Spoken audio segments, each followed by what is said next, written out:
Give me the keys! They're ours now! This condo was never yours. You owe us that condo! You only wanted what I owned. Mom, just make this easier. The condo is protected by her trust, We were supposed to inherit it! and now you've lost far more. Give me the keys! Juliet screamed, clutching the front of Margaret Lawson's coat as if the older woman were a thief. Before Margaret could answer, Juliet's hand cracked across her face. Her glasses flew across the polished floor of the wedding reception hall, stopping beneath a table of stunned guests. Ryan, her only son, stood beside his new wife and said nothing. Juliet pointed at Margaret's purse.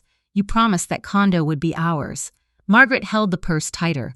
Inside was a document neither of them knew existed, and her heart broke as she realized the betrayal had been planned. Welcome to today's story. If you enjoy emotional drama and shocking twists, don't forget to like this video and subscribe for more unforgettable stories. And before we begin, let me know where you're watching from in the comments.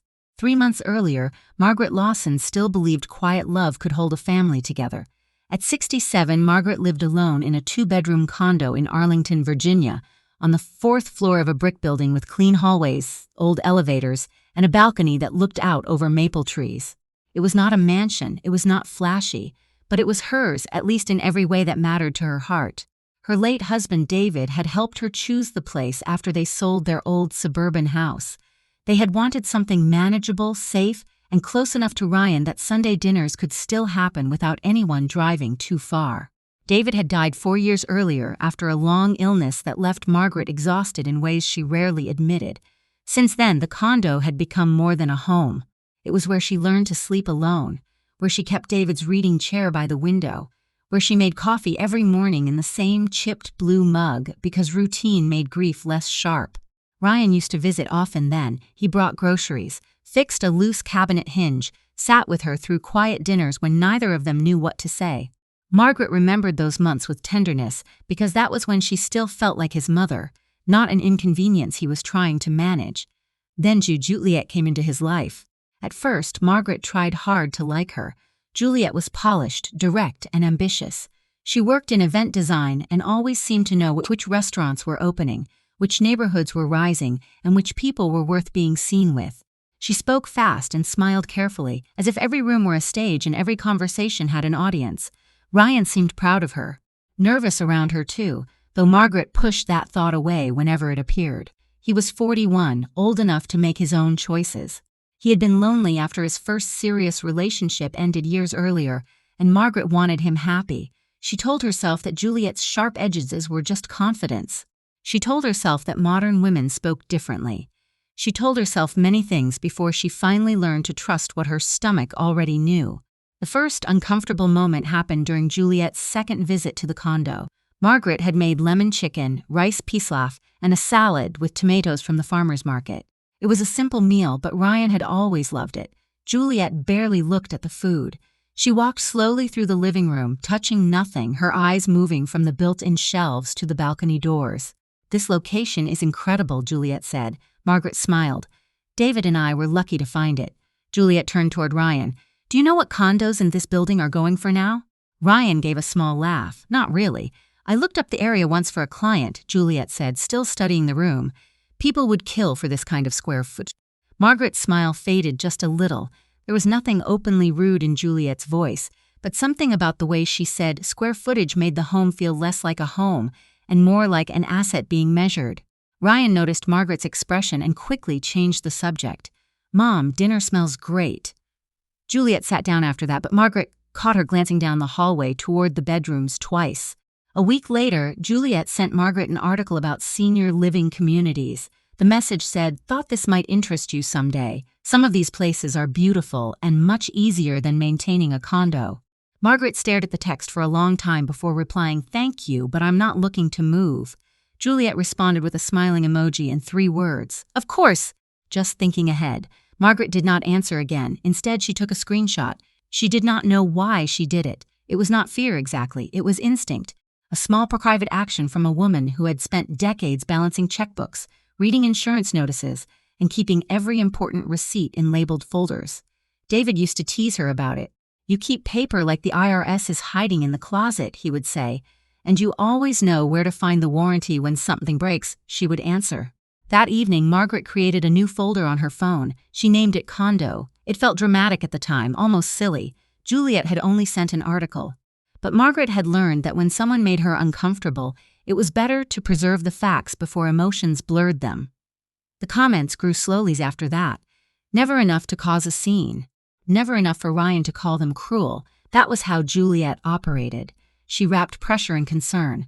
At dinner one Sunday, Juliet looked at Margaret's wrist brace and tilted her head. Margaret had been recovering from minor hand surgery after years of arthritis pain. The procedure was outpatient, nothing dramatic, but it had made cooking and driving harder for a while. "Are you sure you should still be living alone?" Juliet asked. Margaret set her fork down. "I'm healing fine. I know, but accidents happen. Stairs, elevators, medications, bills. It's a lot for one person." "I manage my bills perfectly." Ryan cleared his throat. "She's just worried, Mom." Margaret looked at him. "Are you?" He opened his mouth, then closed it. That tiny pause hurt more than the question itself. Juliet reached across the table and touched Ryan's hand. "We just don't want anything to happen to you. And honestly, that condo is too much responsibility for one person." Margaret looked around her own dining table, her plates, her napkins, the candle she had lit because she still liked making Sunday dinner feel special. For a moment, she felt like a guest in her own life, being gently evaluated by people who had already reached a conclusion without inviting her into the conversation. "I appreciate the concern," she said carefully, "but my home is not up for discussion." Juliet smiled, but the warmth never reached her eyes. "Of course." Ryan looked relieved that nobody had raised their voice. That was Ryan's weakness. He believed peace meant silence. Margaret had once admired his gentle nature. Lately, she was beginning to see how gentleness could become avoidance when courage was required. After they left, Margaret cleaned the kitchen slowly, using her good hand to rinse dishes while her healing wrist rested against her sweater. When the dishwasher hummed to life, she sat at the table and opened the condo folder on her phone. She added the senior living text, then she added a note from memory. "Sunday dinner." Juliet said condo is too much responsibility. Ryan did not object. Her hand trembled as she typed it, not from age, from the shame of needing to document conversations with her own son. The next morning, Ryan called while she was sorting mail. "Mom, can I ask you something without you getting upset?" Margaret looked down at the electric bill in her hand. "That depends on the question." He gave a tired laugh. "Juliet and I are trying to make wedding plans, and everything is more expensive than we expected." "I can imagine." "We're not asking you to pay for anything," he said quickly. That was the first warning. People often announced what they were not asking for right before asking for something close to it. Ryan continued, "But Juliet thinks it might make sense to talk about long-term plans." "Your long-term plans?" Margaret became very still. "Meaning?" "Just paperwork, estate stuff, emergency contacts. Maybe power of attorney someday. Normal things." "Someday," Margaret repeated. "Yeah, not now, just someday." She looked toward the small fireproof document box tucked beneath the lower shelf of her desk. Inside were her deed records, trust papers, insurance policies, and a sealed envelope from Daniel Brooks, the attorney David had trusted for years. Ryan did not know about the sealed envelope. Juliet definitely did not know. "I already have my papers in order," Margaret said. Ryan sounded surprised. "You do? Yes. With who?" "That's private for now." There was silence on the line. When Ryan spoke again, his voice had changed. Softer, smaller. "Mom, I'm your son. I know who you are. Then why are you acting like I'm trying to take something from you?" Margaret closed her eyes. That was the first time he had said it so plainly, even if he had framed it as an accusation against her. "Take something." The words hung between them. "I'm not accusing you of anything," she said, "but I'm not signing anything I haven't reviewed with my attorney." His sigh came through the phone, heavy with frustration. "Juliet said you'd react this way." Margaret's chest tightened. "Juliet is part of this conversation. She's trying to help." "No," Margaret said, and the word surprised both of them. It came out calm, but firm. "She is trying to manage something that does not belong to her." Ryan did not answer. For one brief second, Margaret thought he might apologize. She imagined him saying he was overwhelmed, that the wedding was stressful, that he had let Juliet push too hard. She would have accepted that. She wanted to accept that. Instead, he said, "You're making this harder than it needs to be." The call ended 2 minutes later, politely but coldly. Margaret remained standing in the hallway with the phone in her hand. Outside, traffic moved along the street below. Somewhere in the building, a neighbor's dog barked twice. Ordinary sounds, ordinary morning, but something in her life had shifted. She walked to her desk, unlocked the fireproof box, and removed the sealed envelope from Daniel Brooks. Across the front, in David's handwriting, were the words, "Margaret only." If Ryan ever asks about the condo, call Daniel before answering. She should not open that envelope in 4 years. Now she slid it into her purse, zipped the purse shut, and placed the purse beside her front door. That night, after dinner alone, her phone buzzed with a message from Juliet. "We should all sit down soon and talk like adults. Ryan is under a lot of stress, and your condo could solve more problems than you realize." Margaret read the message once, then again. She took a screenshot. Then she looked toward the balcony doors, toward the dark reflection of herself in the glass, and understood with a cold, quiet certainty that Juliet had not been thinking ahead. She had been planning ahead. Margaret did not sleep well after Juliet's message. She lay in bed with the phone on her nightstand and the sealed envelope inside her purse near the front door, as if distance alone could keep it safe. The condo was quiet, but her mind was not. She kept seeing the words again. Your condo could solve more problems than you realize. Not your health, not your comfort, not your future. The condo. Juliet had finally named the thing she wanted. By morning, Margaret had made one decision. She would not answer Juliet right away. Silence could be weakness when it came from fear, but it could also be protection when it came from discipline. Instead, she made coffee, sat at her small dining table, and opened the folder on her phone. She added Juliet's text to the screenshots, then emailed the images to herself. After that, she wrote the date, time, and a short note in a spiral notebook she kept in the drawer beside the placemats. It felt painful, but it also felt steady. Facts did not tremble the way people did. At 10 that morning, Ryan called twice. Margaret let both calls go to voicemail. The third call came from Juliet, and Margaret let that one pass too. By noon, there was a message from Ryan. "Mom, please don't make this weird. Juliet only wants us to have a practical family conversation. Nobody is trying to force you." Margaret read it standing beside the kitchen sink. The phrase "nobody is trying to force you" settled heavily in her chest because nobody had accused him of force. Not yet. She saved the message, then placed the phone face down on the counter and went to her desk. The fireproof box was still unlocked from the night before. That bothered her. Carelessness was exactly what desperate people counted on. She took out her driver's license, passport, social security card, insurance documents, medical directive, deed copies, and the older estate folder Daniel Brooks had prepared after David's death. She laid everything on the desk in careful stacks. Then she photographed each document, uploaded the images to a secure drive, and changed the password to something Ryan would never guess. He knew the old one. Years ago, she had given it to him after a hospital visit when he helped pay a bill online. At the time, it had seemed harmless. Now the memory made her feel exposed. Her phone rang again while she was sealing the documents in a large brown envelope. This time, the screen showed Ryan's name with a photo from a Thanksgiving dinner years earlier. Margaret almost answered.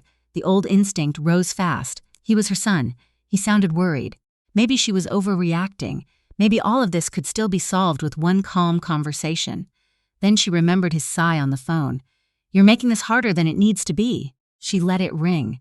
That afternoon, there was a knock at the door.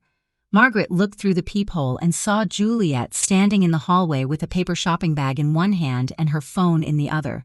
She wore cream trousers, gold earrings, and the kind of soft smile people used when they wanted to appear harmless. Margaret opened the door but did not step aside. "Hi," Juliet said brightly. "I brought lunch. That wasn't necessary. I know, I wanted to." Juliet lifted the bag a little. "Can I come in?" Margaret's hand stayed on the door. "This isn't a good time."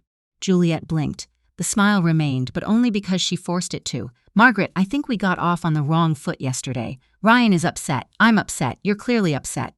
"I'm not upset," Margaret said. "I'm cautious." The word changed Juliet's face just for a second. Then she gave a small laugh. "Cautious? About your own family?" "Especially about my own family, if the conversation involves legal papers." Juliet's eyes moved past Margaret's shoulder, scanning the living room. Margaret noticed it immediately. The desk was visible from the door. The brown envelope was not. She had already slipped it into the cabinet beneath the china hutch. Still, Juliet looked as if she expected to find something.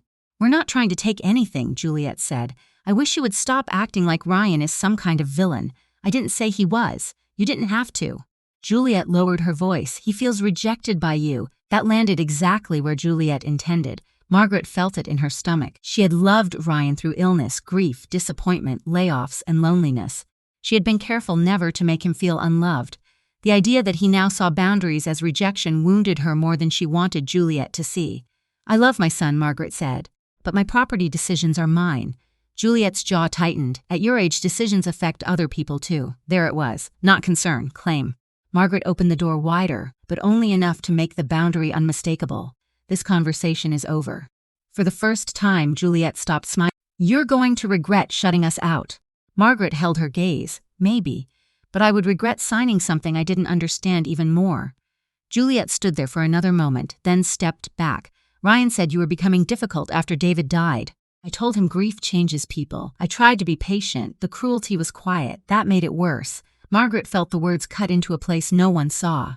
David's death was not a weakness to be used against her. It was sacred ground. Juliet had stepped on it with clean shoes and a polite voice. Margaret closed the door. She stood still until she heard Juliet's footsteps fade down the hallway. Then she locked the deadbolt, attached the chain, and pressed her palm flat against the wood. Her fingers shook, but her breathing stayed even. She walked back to the kitchen, picked up her phone, and typed what had happened into her notes. She included Juliet's exact words. "At your age, you're going to regret shutting us out, becoming difficult after David died." Then she called Daniel Brooks. His assistant answered first. Margaret gave her name, and within 5 minutes Daniel came on the line. His voice was older than she remembered, but still clear and calm. "Margaret," he said, "is everything all right?" "No," she answered, surprising herself with the honesty. "I think Ryan and Juliet are pressuring me at the condo." There was a brief silence, not confusion, but recognition. "Have you signed anything?" "No." "Good. Don't." The speed of his answer made her sit down. Daniel continued. "Have they asked about power of attorney, emergency authority, deed transfer, refinancing, or adding Ryan to title?" Margaret swallowed. "Ryan mentioned paperwork. Juliet mentioned my condo, solving their problems." "Then I want you to do 3 things," Daniel said. "Secure your original documents. Do not discuss ownership details with either of them. And forward me anything they've sent in writing. I already started saving messages." "Good," he said, and his voice softened. "David trusted your instincts. So do I." Margaret closed her eyes for a moment. Hearing David's name from someone who had known him as an adult, as a husband, as a careful man, steadied her in a way she had not expected. "I have the envelope," she said. Another pause. "The one David left?" "Yes. Bring it to my office tomorrow. Don't open it alone if you don't have to."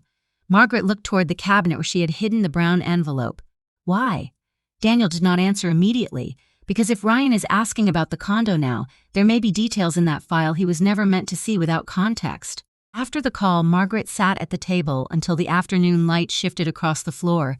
The silence in the condo felt different now, less empty, more alert. She had taken one step, and that step had led to another door. At 5:42 p.m., Ryan finally left a voicemail. "Mom, Juliet told me you shut the door in her face. I don't know what's going on with you, but this isn't fair. We're getting married soon. We're under pressure. You keep acting like that condo is just yours, but Dad always said family takes care of family. Call me back." Margaret listened twice, then she saved it. Just as she lowered the phone, a new email appeared from Juliet. The subject line read, "Condo Plan." Margaret opened it slowly. Attached was a PDF titled Lawson Transition from Proposal. On the first page, beneath a polite paragraph about safety, aging, and family cooperation, was a line that made her blood run cold. Recommended next step. Margaret signs temporary occupancy and future transfer agreement before the wedding. Margaret did not click the attachment right away. She sat at the dining table with the phone in her hand, staring at the title until the words seemed to press against her chest. Lawson Transition Proposal. It sounded clean and harmless, like a retirement brochure or a moving plan, but the line beneath it had not been harmless. Recommended next step. Margaret signs temporary occupancy and future transfer agreement before the wedding. She set the phone down carefully, as if it might burn her fingers. Then she stood, walked to the sink, and rinsed a coffee cup that was already clean. Her body wanted motion because her mind could not yet accept what it had seen. Temporary occupancy meant they wanted access. Future transfer meant they wanted control. Before the wedding meant they wanted it fast. After a few minutes, she dried her hands, returned to the table, and opened the PDF on her laptop instead of her phone. The larger screen made everything worse. The proposal was 5 pages long. It used soft language, the kind people used when they wanted a hard thing to look reasonable. Aging in place concerns, family continuity, shared housing stability, asset transition preparation. Margaret read every line without blinking. Juliet had written that Margaret's recent surgery raised valid concerns about independent living. She had included a section claiming that Ryan and Juliet were prepared to support Margaret emotionally during her transition to a more appropriate residence. Another paragraph suggested that the condo could serve as temporary marital housing while Margaret explored smaller, safer options. Margaret pressed one hand to her stomach. More appropriate, smaller, safer. They made it sound as if she had already agreed to leave. She downloaded the PDF, then she printed 2 copies. The printer hummed in the corner of the room, spitting out page after page of a future she had never chosen. When it finished, she placed one copy in the brown envelope with David's sealed letter and slid the second into a new folder marked Evidence. She hated the word, but she wrote it anyway. At 7:18 p.m., Ryan called again. This time Margaret answered. "Mom," he said immediately, "did you read Juliet's email?" "I did." "Good. Then you know it's not some attack. It's just a starting point." "A starting point for what?" He exhaled. "For a conversation." "Ryan, a conversation does not come with a proposed transfer agreement." He was quiet for a beat. In that small space, Margaret heard something she did not want to hear. Not surprise. He had known what was in the document. "Juliet just put ideas on paper," he said. "Did you help her?" "Mom, answer me." His voice lowered. "I looked it over." Margaret closed her eyes. She had been prepared for Juliet's ambition. She had not been prepared for Ryan's participation. There was a difference between being influenced and being involved. That difference hurt. "You looked it over," she repeated. "We're getting married in 3 months. We have to plan our life. We can't keep living month to month. That has nothing to do with my home. It could help everyone." "No, it could help you." The sentence landed sharply. Ryan did not answer right away. When he did, the tiredness in his voice had hardened into resentment. "You make it sound like I'm a stranger asking for money. You are my son asking me to sign away control of my home." No one said sign away control. The document did. Another silence. Then he said, "You always make everything legal."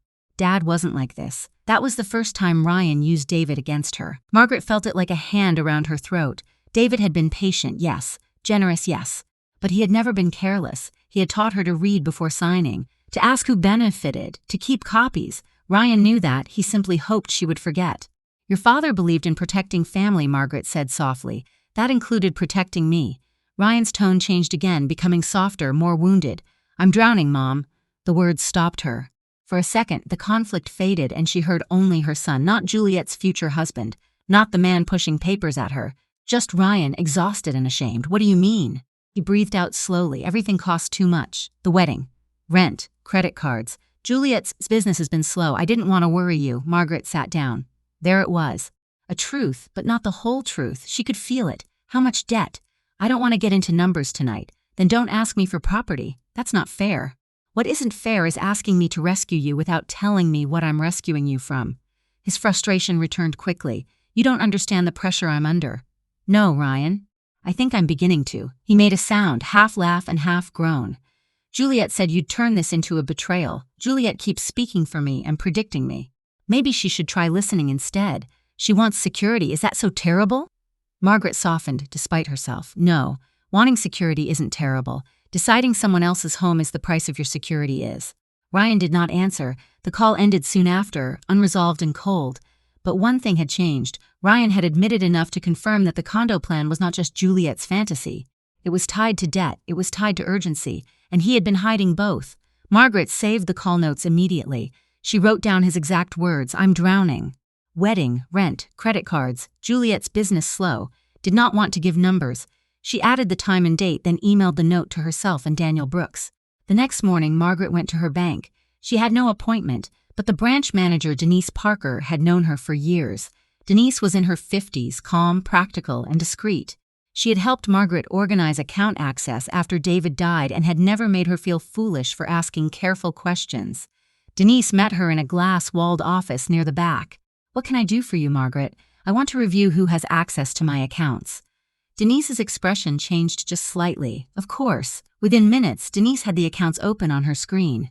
Margaret watched carefully as she confirmed beneficiaries, authorized users, linked emails, mailing addresses, and security questions. Nothing obvious appeared wrong. Still, Margaret asked to remove an old recovery email Ryan had once helped her set up. "He doesn't have account authority," Denise said, "but removing old recovery points is wise if you're concerned." "I am concerned," Denise nodded, professional enough not to pry.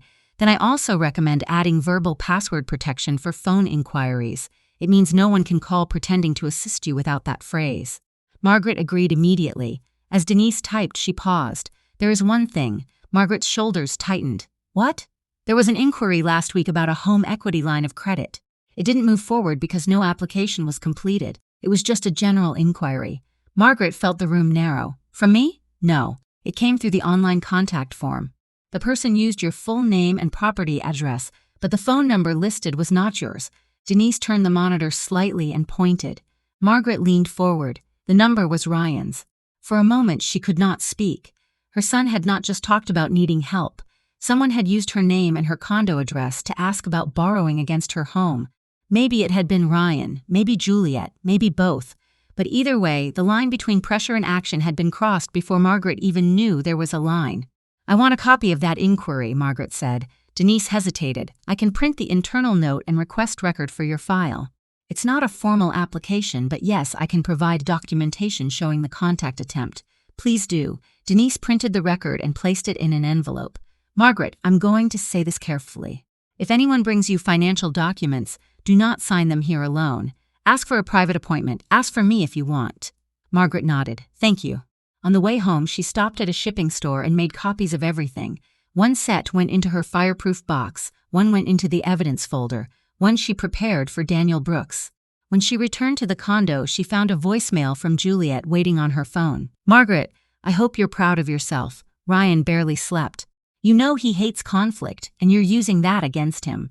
We need cooperation, not suspicion. If you keep treating us like enemies, don't be surprised when we stop including you in wedding decisions. Margaret listened once, then saved it. She was still standing in the hallway when another message arrived. This one was from an unknown number, but the text made her skin go cold. Mrs. Lawson, this is Briarwood Events. We received the updated billing request from Juliet Hayes regarding the rehearsal dinner deposit. Please confirm whether charges should continue under your card ending in 4482. Margaret stared at the screen. She had never offered to pay for the rehearsal dinner. She had never given Juliet permission to use that card. And somehow, someone had already put her name on the bill. Margaret did not respond to the text from Briarwood Events, not immediately. Her first instinct was to call Ryan and demand an explanation, but she stopped herself with her thumb hovering above his name. Anger wanted speed. Protection required patience. She had learned that much in the last 48 hours. Instead, she sat at her dining table and took a screenshot of the message.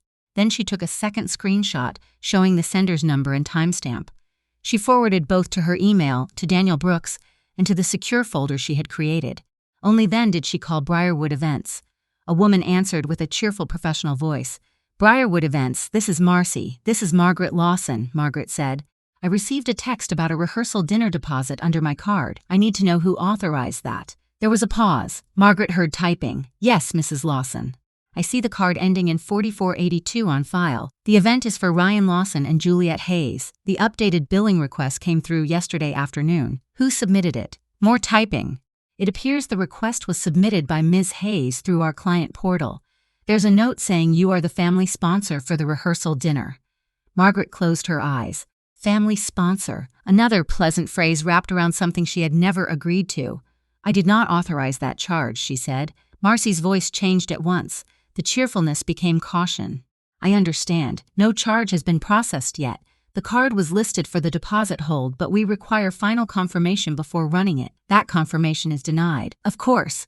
I'll note the account. I also need written confirmation that no charges will be made to my card without my direct approval. I can send that by email. Please do. Margaret gave her email address and asked for copies of any billing notes bearing her name. Marcy hesitated, then said she could send a summary but not internal portal records without permission from the contracting client.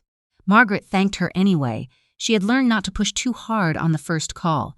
People became more helpful when they did not feel accused. Within minutes, the confirmation email arrived. Margaret printed it and placed it into the evidence folder. The stack was getting thicker now. Texts, voicemails, the transition proposal, the bank inquiry, the rehearsal dinner billing note. Each page answered one question and opened another. Juliet was no longer just hinting, she was acting. That evening, Margaret called her credit card company and requested a new card number. She explained that an event vendor had been given her card information without authorization. The representative froze the old card, issued a replacement, and helped her set up transaction alerts for any charge over $1. Margaret wrote down the confirmation number in her notebook. Her handwriting looked steadier than she felt. At 8:09 p.m., Ryan called. This time, Margaret answered. She wanted to hear his voice before she decided what kind of mother she could still afford to be. "Mom," he said, sounding breathless. "Did you call Briarwood?" "Yes." Juliet must have been nearby because Margaret heard a sharp whisper in the background. Ryan moved away from the phone, then came back. "Why would you embarrass us like that?" "Embarrass you?" They called Juliet, asking questions. She was humiliated. Margaret looked at the stack of documents on the table. "Someone put my card on a bill I did not approve." "That is not embarrassment, Ryan. That is a problem. It was just a hold. It was my card. Juliet thought you'd want to help." "Did Juliet ask me?" He did not answer. Margaret waited. Silence could be useful when someone was trying to avoid the truth. She let him sit inside it. Finally, Ryan said, "We were going to talk to you before anything went through." "No, you were going to use my card first and talk later if I noticed. That's not fair." "Then explain it fairly." His breathing changed. He sounded tired again, but this time there was panic underneath. "The venue needed a deposit. We're stretched thin until some payments come in." "What payments? It's complicated." "Then simplify it." Juliet spoke in the background, louder this time. "Tell her we don't need a lecture." Margaret heard every word. So did Ryan. He went quiet for a second, then said, "Mom, please. We are trying to get through the wedding without looking like failures." There it was. Not love, not partnership, image. Margaret's voice softened despite the ache in her chest. "Ryan, if you cannot afford this wedding, you need to change the wedding. It's too late. It is not too late to stop spending money you don't have." "You don't understand what Juliet has been through," he snapped. Then he lowered his voice. "She grew up with nothing. Her family lost apartments, cars, everything. She promised herself she would never feel that kind of shame again." Margaret absorbed that. It was the first honest explanation Ryan had offered for Juliet's hunger for security. For a moment, Margaret felt the edge of compassion. Fear could make people grip too tightly. But fear did not give anyone the right to reach into another person's life and start taking pieces. "I'm sorry she lived through that," Margaret said. "But my home is not medicine for her fear." Ryan let out a broken laugh. "You make it sound so ugly. It is becoming ugly." He did not argue. That scared her more than denial would have. The next morning, Margaret drove to Daniel Brooks's office, with the brown envelope in her purse and the evidence folder on the passenger seat. His office was in an older building near the courthouse with brass elevator doors and a receptionist who remembered Margaret from years earlier. Daniel came out himself to greet her. He was in his early 70s, tall and slightly stooped, with kind eyes that had seen enough family disputes to never look surprised for long. In his office, Margaret placed everything on his desk. The proposal, the bank inquiry, the billing confirmation, the voicemail notes, the sealed envelope from David. Daniel did not speak while he read. That silence was different from Ryan's. It did not avoid responsibility. It respected the weight of the facts. When he finished the proposal, his mouth tightened. This was not drafted by an attorney. No. Too vague in some places, too revealing in others. But it was written by someone who had been reading legal language. "Juliet," Margaret said. "Possibly." He reviewed the bank inquiry next. "This is concerning.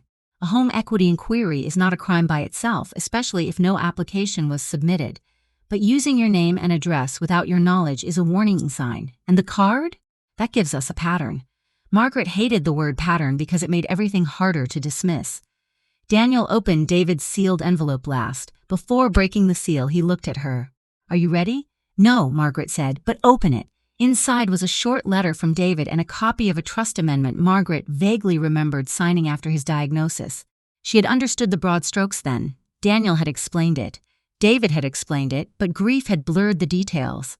Her husband had been dying, and the paperwork had felt like one more thing she survived rather than understood. Daniel read the documents twice.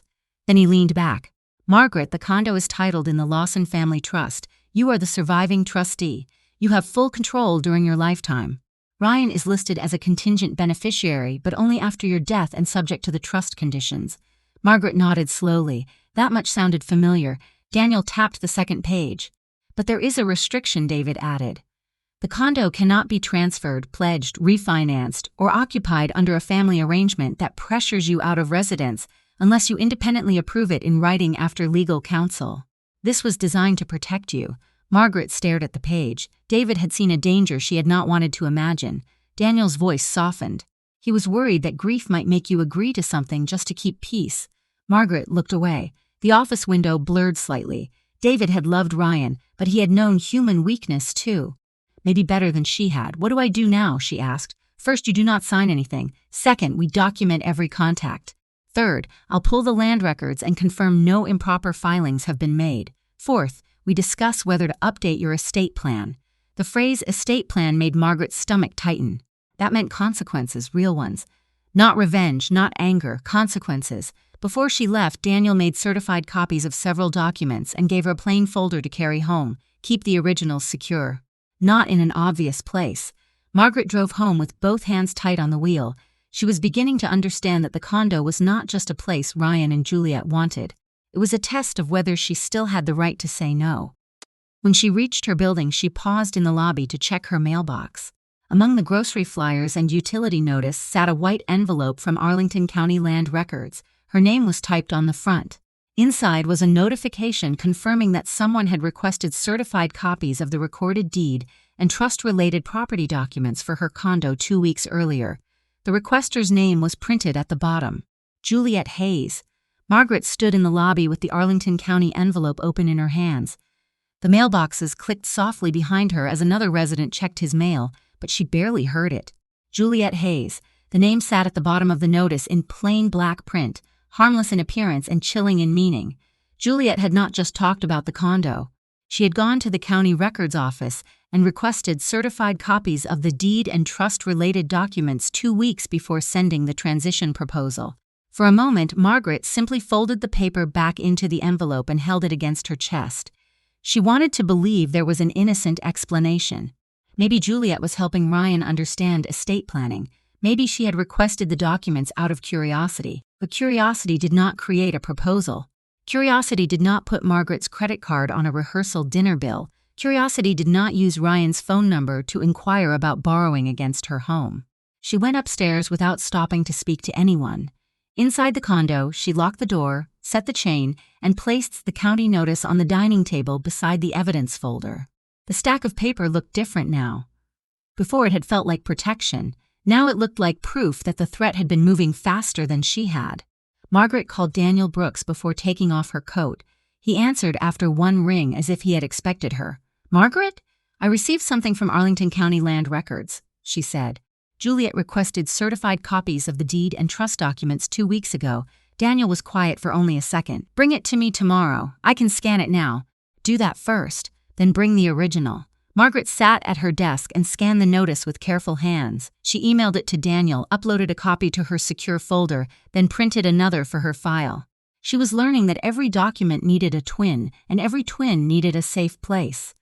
There was something humiliating about treating family like a legal risk, but there was also something grounding about no longer pretending. Daniel called back 20 minutes later. "The request itself is legal," he said. "Land records are public. Anyone can request copies. I know, but the timing matters." The request came before the proposal, before the billing issue, and before Ryan admitted financial pressure. That gives us context. What would she need certified copies for? Several possibilities, some harmless, some not. She may have wanted to understand ownership. She may have tried showing them to a lender, a planner, or someone drafting that proposal. She may also have been checking whether Ryan had a current or future interest she could pressure you through. Margaret looked toward the hallway, where David's reading chair sat near the balcony. She was checking what she could get. Daniel did not correct her. That told her enough. "Margaret," he said carefully, "I also pulled the land records after you left. No improper filing has been recorded, no deed change, no lien, nothing official." Her breath loosened a little. "But," he continued, "I found a recent title search request from a private settlement company. It was ordered 8 days ago." Margaret went still. "By whom?" "The request lists Juliet Hayes as the contact, but the client name is listed as Ryan Lawson." The room seemed to grow colder. "Can they do that?" she asked. "They can order a title search. It does not transfer anything, but it suggests they were exploring whether the property could be used in a transaction. Sale, refinance, transfer occupancy agreement, something along those lines." Margaret closed her eyes. "Ryan's name, not just Juliet's. Ryan's." Daniel's voice softened. "Do not confront them about this yet." "Why not?" "Because if they know you're aware of the title search, they may change their story. Right now, we need facts." Margaret understood, but understanding did not make the hurt smaller. Her son had looked her in the face and acted wounded when she questioned him. Then his name appeared on a title search tied to her home. There were only so many ways to explain that, and none of them left her heart intact. That night, Margaret did something she had avoided for years. She opened the drawer where she kept old statements and pulled out the folder marked Ryan. It held records of money she had given him since David's death. Not formal loans, not contracts, just help, a repaired transmission, a security deposit after his previous apartment lease ended, a few credit card payments when he had called in a panic and promised it was temporary. Margaret had never added it all up because love did not feel generous when it came with a calculator. Now she added it. By the time she finished, the total made her sit back in silence. It was not a fortune, it was not enough to ruin her, but it was enough to show a pattern. Ryan had been leaning on her for years, not always dishonestly, not always cruelly, but often enough that help had become part of his budget, and Margaret had not noticed when gratitude turned into expectation. She placed those records into the evidence folder too, not because she planned to punish him with them, but because the truth needed shape. If she ever had to explain why she stopped helping, she wanted more than pain. She wanted dates, amounts, reasons, proof. The next afternoon, Ryan came to the condo unannounced. Margaret saw him through the peephole and felt her chest tighten. He looked tired, unshaven, still in his work shirt with the sleeves rolled up. For a second, she saw the man who used to bring soup when she was sick. Then she remembered the title search. She opened the door but kept the chain attached. His eyes dropped to it immediately. "Really, Mom?" "Yes, that's where we are now. That depends on why you're here." Ryan pressed his lips together. "I came to talk without Juliet." Margaret studied him. "Then talk. In the hallway?" For now, pain crossed his face. It was real. That made it harder. But real pain did not erase real betrayal. He lowered his voice. "I know things have gotten tense. Tense is not the word I would use. I didn't know Juliet put your card on the rehearsal dinner." Margaret watched his face carefully. "Did you know she requested county records?" His expression shifted, too fast. There was the answer before he gave it.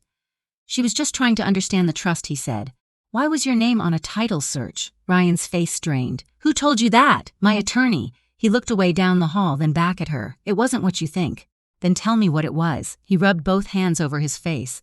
"We were asking questions. That's all. Juliet knows someone in real estate. She said before we talked to you, we should understand what options existed. Options for my home, for the family." Margaret felt the words settle between them. The family. It sounded noble, but it always seemed to mean she gave and they received. "I am part of this family," she said.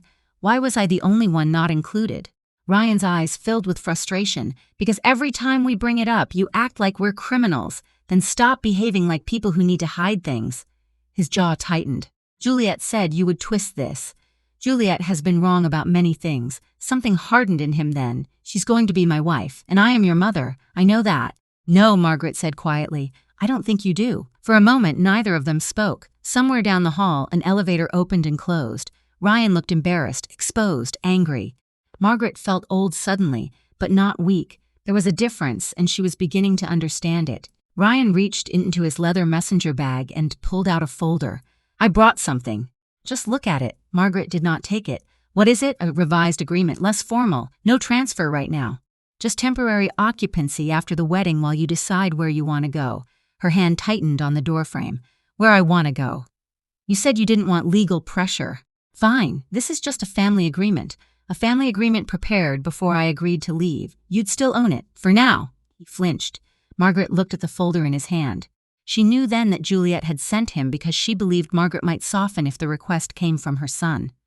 Maybe she was right. A part of Margaret did soften. It softened with grief, with memory, with the knowledge that the person hurting her was someone she had spent her life loving. But softness was not surrender. "I'm not taking that," she said. Ryan stared at her. "You won't even read it? My attorney can read anything you want to send. Not me alone, not at my door, not under pressure." His face changed again, and this time the hurt became anger. Juliet was right. "You don't trust me." Margaret looked at him through the narrow opening of her own chained door. "Trust is not proven by asking me to sign. It is proven by respecting me when I say no." Ryan stood there another few seconds. Then he shoved the folder back into his bag. Before he walked away, he said, "If you keep doing this, Mom, don't expect the wedding to feel like a family event." Margaret closed the door slowly and locked it. Only after his footsteps faded did she realize her hands were shaking. She leaned against the door, breathing through the ache until she could stand straight again. Then she wrote down every word she remembered. When she finished, she noticed a white corner sticking out from beneath the door. Ryan had slipped one page from the folder inside before leaving. Margaret bent down and picked it up. It was the signature page of the revised agreement. Her name was typed beneath a blank line. But below it, in smaller print, was another line that made her stomach turn.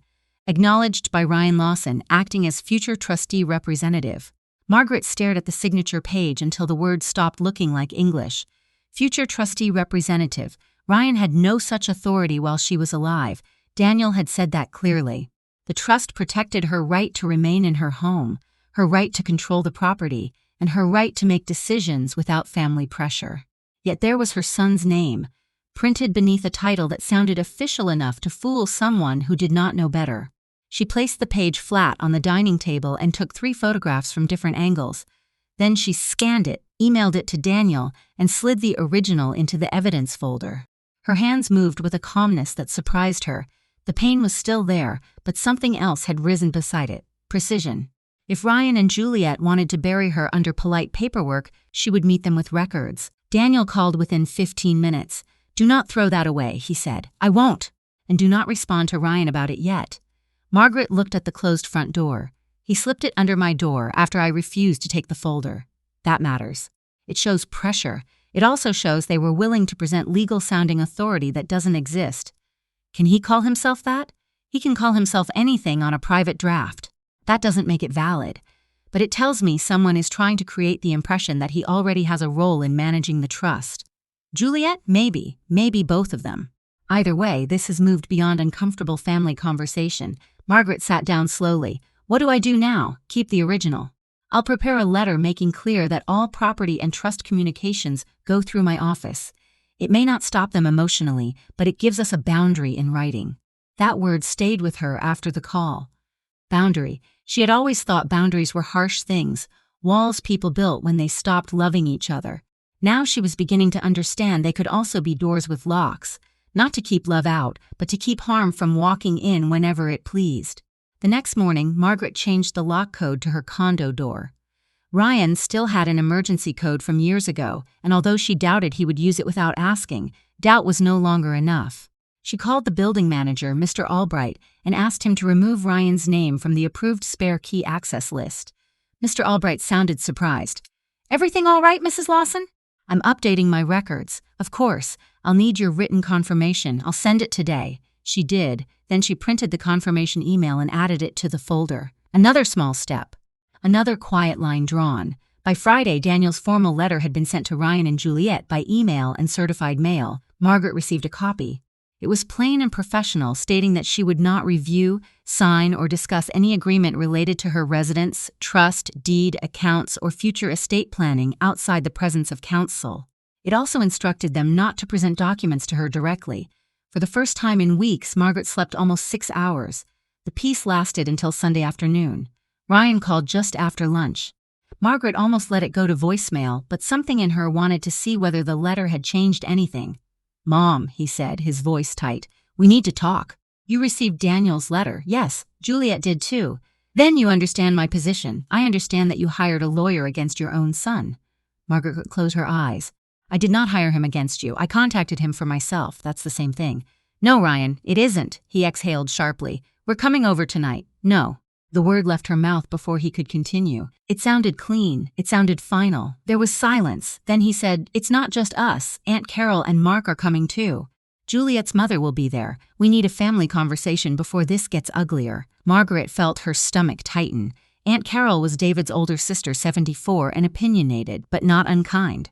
Mark was Ryan's adult cousin, a real estate agent who always believed every emotional problem could be solved with a practical transaction. Juliet's mother, Elaine, had met Margaret only twice and had spent both occasions complimenting the condo view. "You invited other people to discuss my home? They're worried." "No, they are involved because you involved them. Mom, please don't make this difficult." There it was again. Difficult. The word people used when a woman's stopped being convenient. Margaret looked at the evidence folder on her desk. "I will meet in the community room downstairs at 6, not in my condo, and I will not sign or accept any papers." Ryan hesitated. "Fine. One more thing," she said. If anyone raises their voice or pressures me to leave my home, I leave the room. His voice dropped. You're treating us like strangers. I'm treating this like what it has become.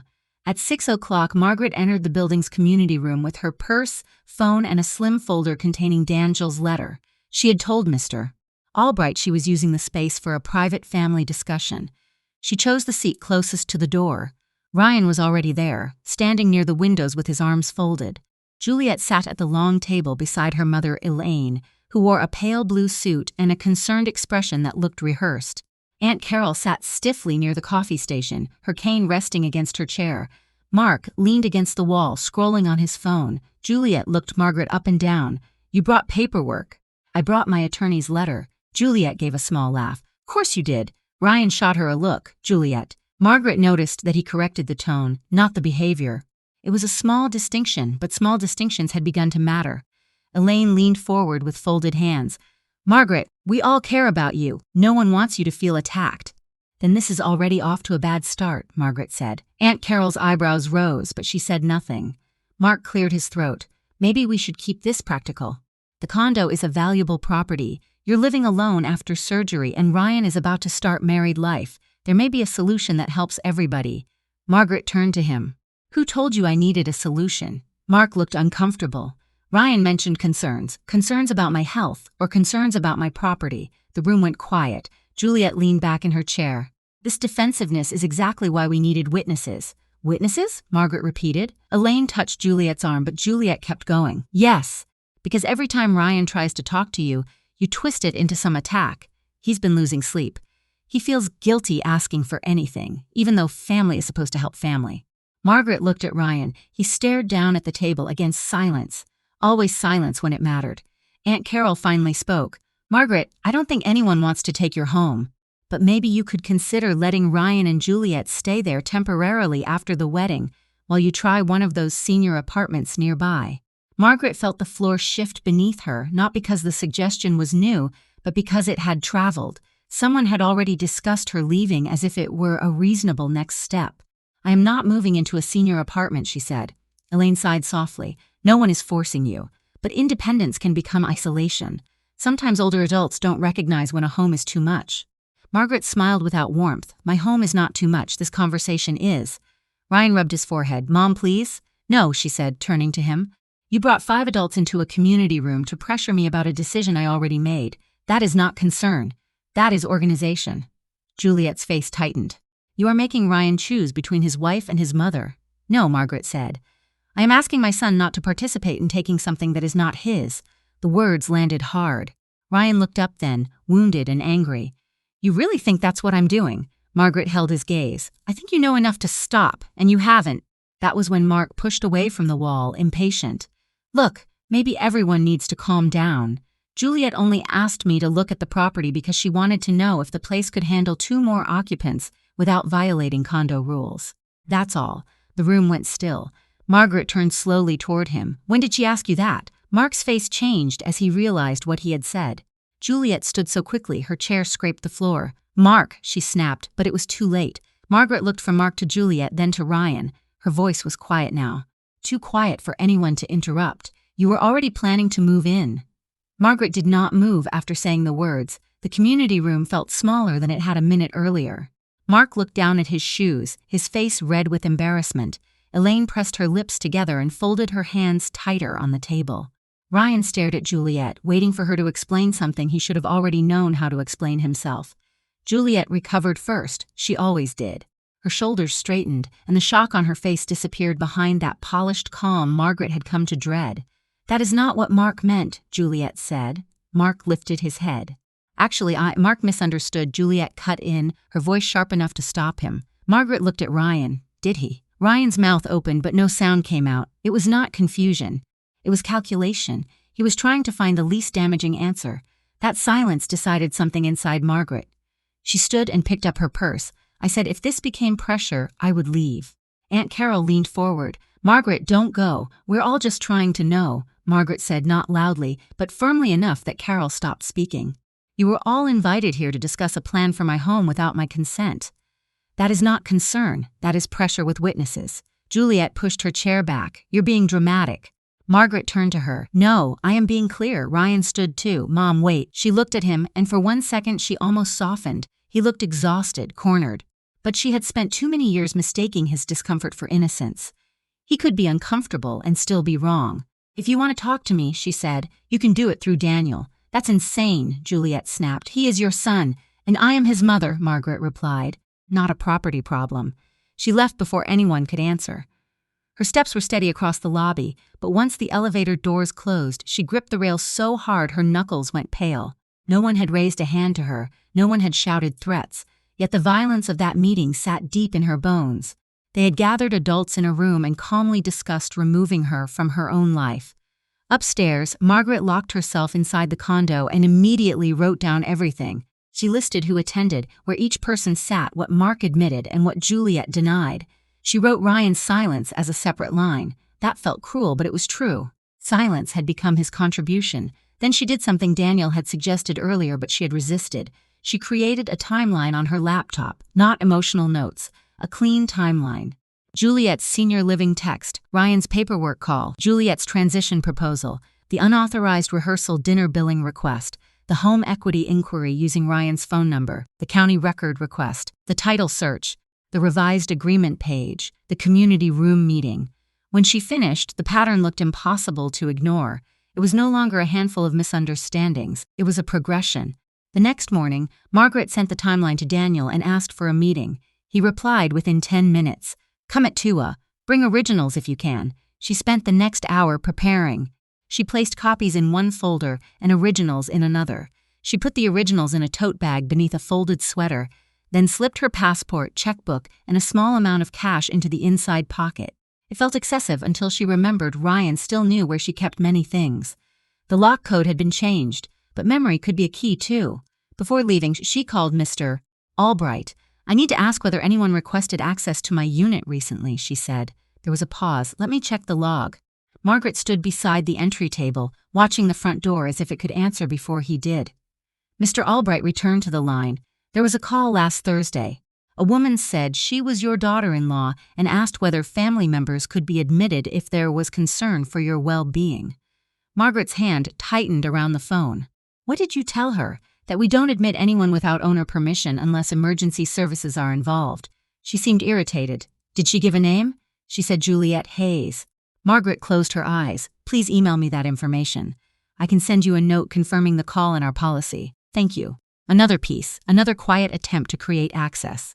At Daniel's office, he read the timeline without interrupting.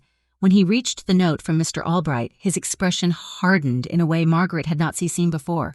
"This is now about more than the condo," he said. "What do you mean?" "They are building a narrative. Your surgery, living alone, safety, family concern, access to your unit. Power of attorney discussions. If someone wanted to pressure an older adult into surrendering control, this is how it often starts." Margaret felt cold. "You think they'll try to say I can't manage?" "I think we should prepare as if they might." The words settled heavily. Margaret was not helpless. She paid her bills, drove herself, kept appointments, managed medications, maintained her home. But she also knew how easily a story could bend when repeated by enough confident people. Difficult, grieving, isolated, recovering. "At your age, what do I do?" Daniel folded his hands. "First, we document your capacity. Not because you should have to prove it, but because protection is easier before an accusation. Ask your physician for a routine letter confirming that you are managing your affairs independently, if they can truthfully say so. Second, we update your HIPAA contacts and medical emergency forms. Third, we send Ryan and Juliet a stronger notice." Margaret nodded slowly. Her dignity resisted the idea of needing proof that she was competent. But dignity also meant taking practical steps before someone else defined her. "I'll call my doctor," she said, and Margaret, Daniel added, "consider moving your originals temporarily. A bank-safe deposit box, perhaps. Somewhere no family member can access." She thought of David's papers in her tote bag, of the trust amendment, of the fragile line between her life and their plans. "I'll do it today." By 4:30, Margaret had rented a safe deposit box at her bank. Denise Parker handled the paperwork personally. Margaret placed the original trust documents, David's letter, deed copies, passport, and key financial records inside. When the metal box slid back into the vault, she felt the first true breath of relief she had taken in days. Then Denise handed her a printed account review. I also checked for any recent profile changes after your concerns last time. There was an attempted online password reset yesterday evening. It failed because of the new verbal password requirement. Margaret stared at her. From where? We can't identify the person, but the recovery attempt used your old email and your son's phone number as verification. Margaret's stomach dropped. Denise lowered her voice. Whoever tried it knew enough to attempt access, not enough to complete it. Margaret took the printed record with both hands. Can I keep this? Yes, I recommend you do. By the time Margaret returned home, the sun had already begun to set. She sat in David's chair by the window, the failed password reset record resting on her lap. Someone had tried to get into her bank account the same evening she walked out of the family meeting. Her phone buzzed. A text from Ryan appeared. Mom, Juliet and I are worried. After the way you acted last night, we think it may be time to bring in someone neutral to evaluate what's best for you. Margaret read it once. Then she saved it, backed it up, and placed the phone face down beside the growing evidence folder. For the first time, she understood that defending her condo would not be enough. She would have to defend the truth about herself. Margaret stared at Ryan's text for a long time. The words themselves were careful, concerned, reasonable on the surface. But after everything she had documented, she could see the structure underneath. They were no longer arguing about a condo. They were laying groundwork. If they could convince enough people that she was confused, stubborn, or incapable of managing her affairs, then every decision she made could be questioned. She saved screenshots of the message, emailed a copy to herself, and added it to the growing folder Daniel had labeled documentation. Then she finally replied, I am capable of making my own decisions. Future discussions regarding my finances, property, or medical care will occur through my attorney. She pressed send and immediately turned off the phone, not because she was afraid, because she already knew what would happen next. The first call came 12 minutes later. The second came 5 minutes after that. By evening, there were 6 missed calls from Ryan and 3 from Juliet. Margaret listened to none of the voicemails until the following morning. The first 2 were emotional. The third was angry. The fourth changed everything. Ryan's voice sounded exhausted. Mom, please stop making this bigger than it needs to be. Nobody is trying to take anything from you. We just need to have a practical conversation before things become complicated. Before things become complicated. Margaret replayed that sentence 3 times. Complicated for whom? For her? Or for the people trying to gain control before she realized what they were doing? She saved the voicemail. Then she drove to her physician's office. Dr. Susan Keller had treated Margaret for years and had overseen her recovery after surgery. She listened carefully while Margaret explained the recent events, not every detail, just enough. The pressure, the questions about competency, the requests involving her property, the attempts to gain access. Dr. Keller leaned back in her chair. Have you experienced memory issues? No. Difficulty managing bills? No. Missed medications? No. Do you know today's date? Margaret smiled despite herself. Wednesday, October 17th. Dr. Keller smiled back. I think you're doing fine. The relief surprised Margaret, not because she doubted herself, because having someone neutral confirm reality felt strangely comforting after weeks of manipulation. Before leaving, she requested copies of recent medical records and asked whether Dr. Keller could provide a letter confirming her ability to manage her own affairs. The physician agreed. By lunchtime, another piece of protection was in place. On the drive home, Margaret noticed a familiar vehicle parked across the street from her building. Ryan's truck. Her chest tightened. She parked half a block away and watched. Neither Ryan nor Juliet appeared immediately. Then the passenger door opened. Juliet stepped out carrying a folder. Margaret remained inside her car. Juliet entered the building. 10 minutes later, she emerged looking irritated. The folder was still under her arm. Margaret waited until Juliet drove away before entering through the rear entrance. Mr. Albright was already waiting near the mailboxes. His expression told her he knew exactly why she was there. Your daughter-in-law stopped by. What did she want? She claimed she needed access to discuss family matters.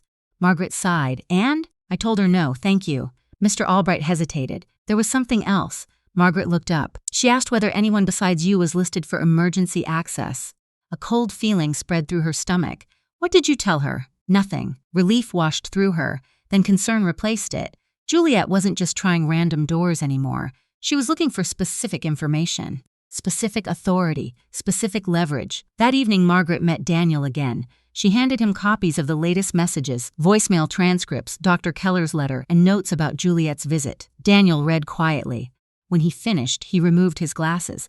They are accelerating, Margaret nodded. I know. The question is why. He spread several documents across the table, the county record requests, the title inquiry, the transition proposal, the attempted account access, the competency language. Individually they looked concerning. Together they looked coordinated. What are we missing? Margaret asked. Daniel tapped a finger against the table. The money. What money? Ryan's debt. Margaret frowned. We already know they're struggling. Not enough to justify this level of risk. He leaned forward. People don't usually jeopardize family relationships over ordinary debt. The pressure suggests something larger. Margaret remembered the credit card statements, the hidden balances, the collection notices, the frantic tone in Ryan's voice whenever finances surfaced. Maybe Daniel was right. Maybe she still hadn't seen the whole picture. The next day she decided to verify something herself, not because Daniel asked, because she needed answers. Using information from old family paperwork, Margaret searched publicly available business records online. Ryan had once mentioned consulting work, a small side company, nothing significant, or so he claimed. The business still existed. What surprised her was the filing date, 3 years earlier. What surprised her even more was the listed address, Ryan and Juliet's apartment, and attached to the business record was a notice, a civil judgment. Margaret blinked, then read it again. The amount was not enormous, but it was substantial, far larger than Ryan had ever admitted owing. The judgment was nearly 18 months old, meaning he had hidden it for a very long time. Margaret printed everything immediately. For the first time, she understood that Ryan's secrecy had begun long before the condo became a target. The debt had not created the deception. The deception had already existed. Later that afternoon, Ryan appeared at her door, alone. Margaret considered not answering. Instead, she opened the door but remained inside the threshold. Ryan looked exhausted. Dark circles sat beneath his eyes. For a brief moment, she saw the son she remembered. Not the man standing between loyalty and convenience, just her son. Can we talk? We are talking. His eyes dropped. Not like this. Margaret remained silent. Ryan rubbed the back of his neck. Juliet is scared. Margaret almost laughed, not because it was funny, because she had heard that explanation too many times. Scared of what? Everything. The answer came quickly, too quickly. The economy, bills, stability, the future. Margaret studied him, and my condo solves those fears? Ryan didn't answer. The silence did it for him. Margaret felt something break quietly inside her. Not her love, not even her hope, just the last excuse she had been making on his behalf. You know, she said softly, every conversation comes back to that property. Ryan looked away. That's not fair. It is exactly fair. For several seconds, neither spoke. Then Ryan surprised her. Mom, if something happened to you tomorrow, what would happen to the condo? There it was. Direct, honest, and devastating. Not concern, not care, ownership, expectation. Margaret stepped back. I think we're done for today. Mom, no. She closed the door. His knock came once, then again. Eventually it stopped. That night Margaret sat alone in the quiet condo. The building lights shimmered through the windows. The same windows she and David had looked through for years. The same home people were already discussing as though she had left it. Her phone buzzed shortly after 10. An email notification. Not from Ryan, not from Juliet, from Daniel. The subject line contained only 4 words. You need to see this. Margaret opened the attachment. A scanned document appeared on the screen. At first she didn't understand what she was looking at. Then she saw her own name, her address, her signature, or something that looked frighteningly similar to it. The document was a limited power of attorney draft created nearly 8 months earlier. And according to the date on the form, someone had attempted to prepare authority over portions of her financial affairs long before the family intervention ever happened. Margaret's blood ran cold, because beneath the signature line sat a name she recognized immediately, Juliet Hayes, and next to it was a witness signature belonging to someone Margaret had trusted.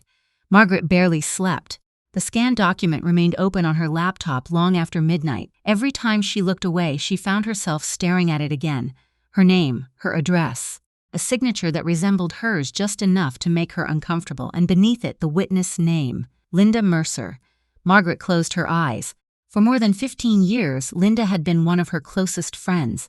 They attended charity events together, celebrated birthdays together, and checked on each other after medical procedures. When Margaret underwent surgery, Linda had delivered meals twice a week during recovery. The idea that Linda's name appeared on a document connected to Juliet was impossible to ignore. But it was also difficult to believe. At 7 the next morning, Margaret called Daniel. I need to know whether this document was ever filed. It wasn't, Daniel said immediately. How do you know? I already checked. Margaret sat quietly. Daniel continued.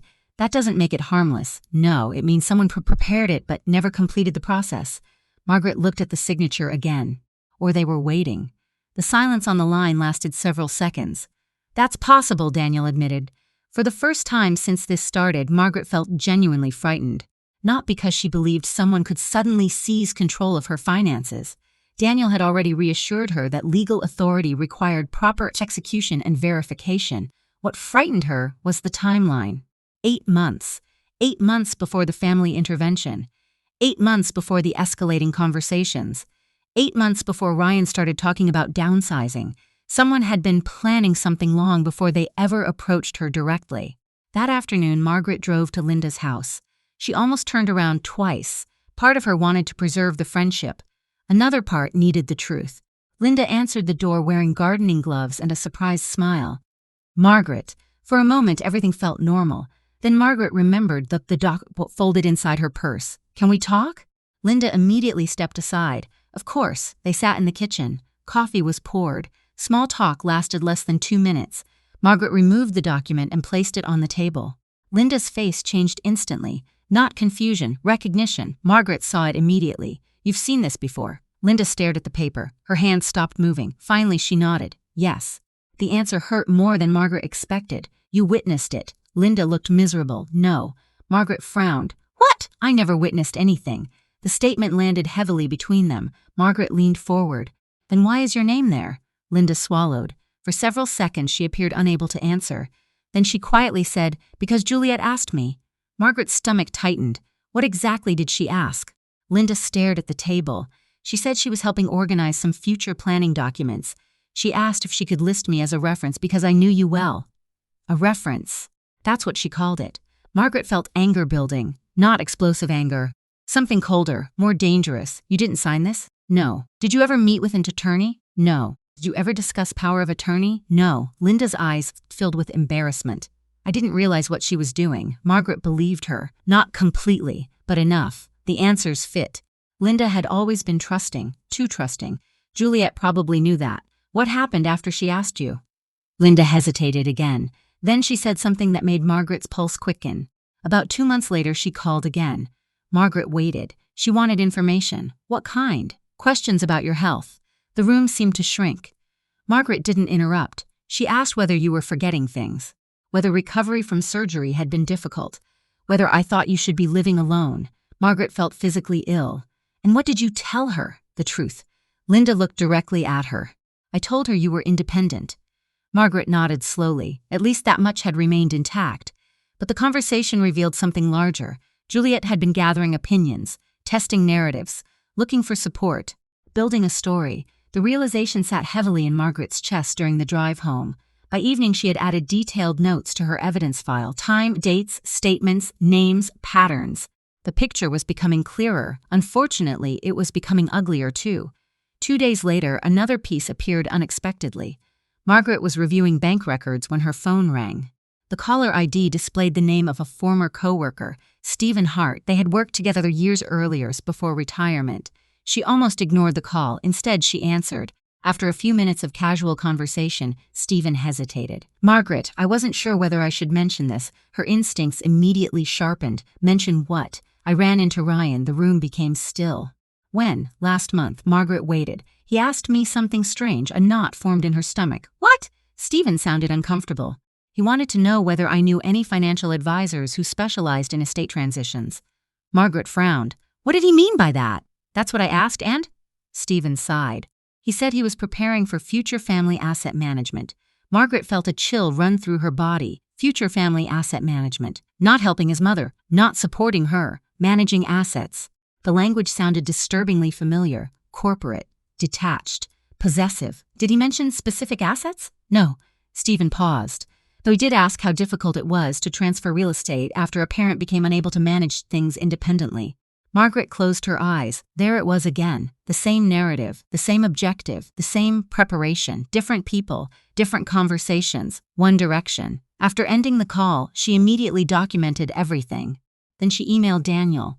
Within an hour, he responded, "Keep collecting, don't confront." The instruction frustrated her, but she understood why. Evidence gathered calmly was stronger than accusations made emotionally, so she waited. 3 more days passed, then Ryan called unexpectedly. Margaret answered. His voice sounded strained. "Mom, we need to talk. We've talked." "No, really talk." She remained silent. Ryan exhaled. Juliet's under a lot of pressure. There it was again, Juliet. Always Juliet. Always pressure, all these excuses. What kind of pressure? Ryan hesitated. For a second, Margaret thought he might finally tell the truth. Instead, he retreated. Financial pressure. Only part of the truth. Not enough. I see. Can we meet? Margaret considered it.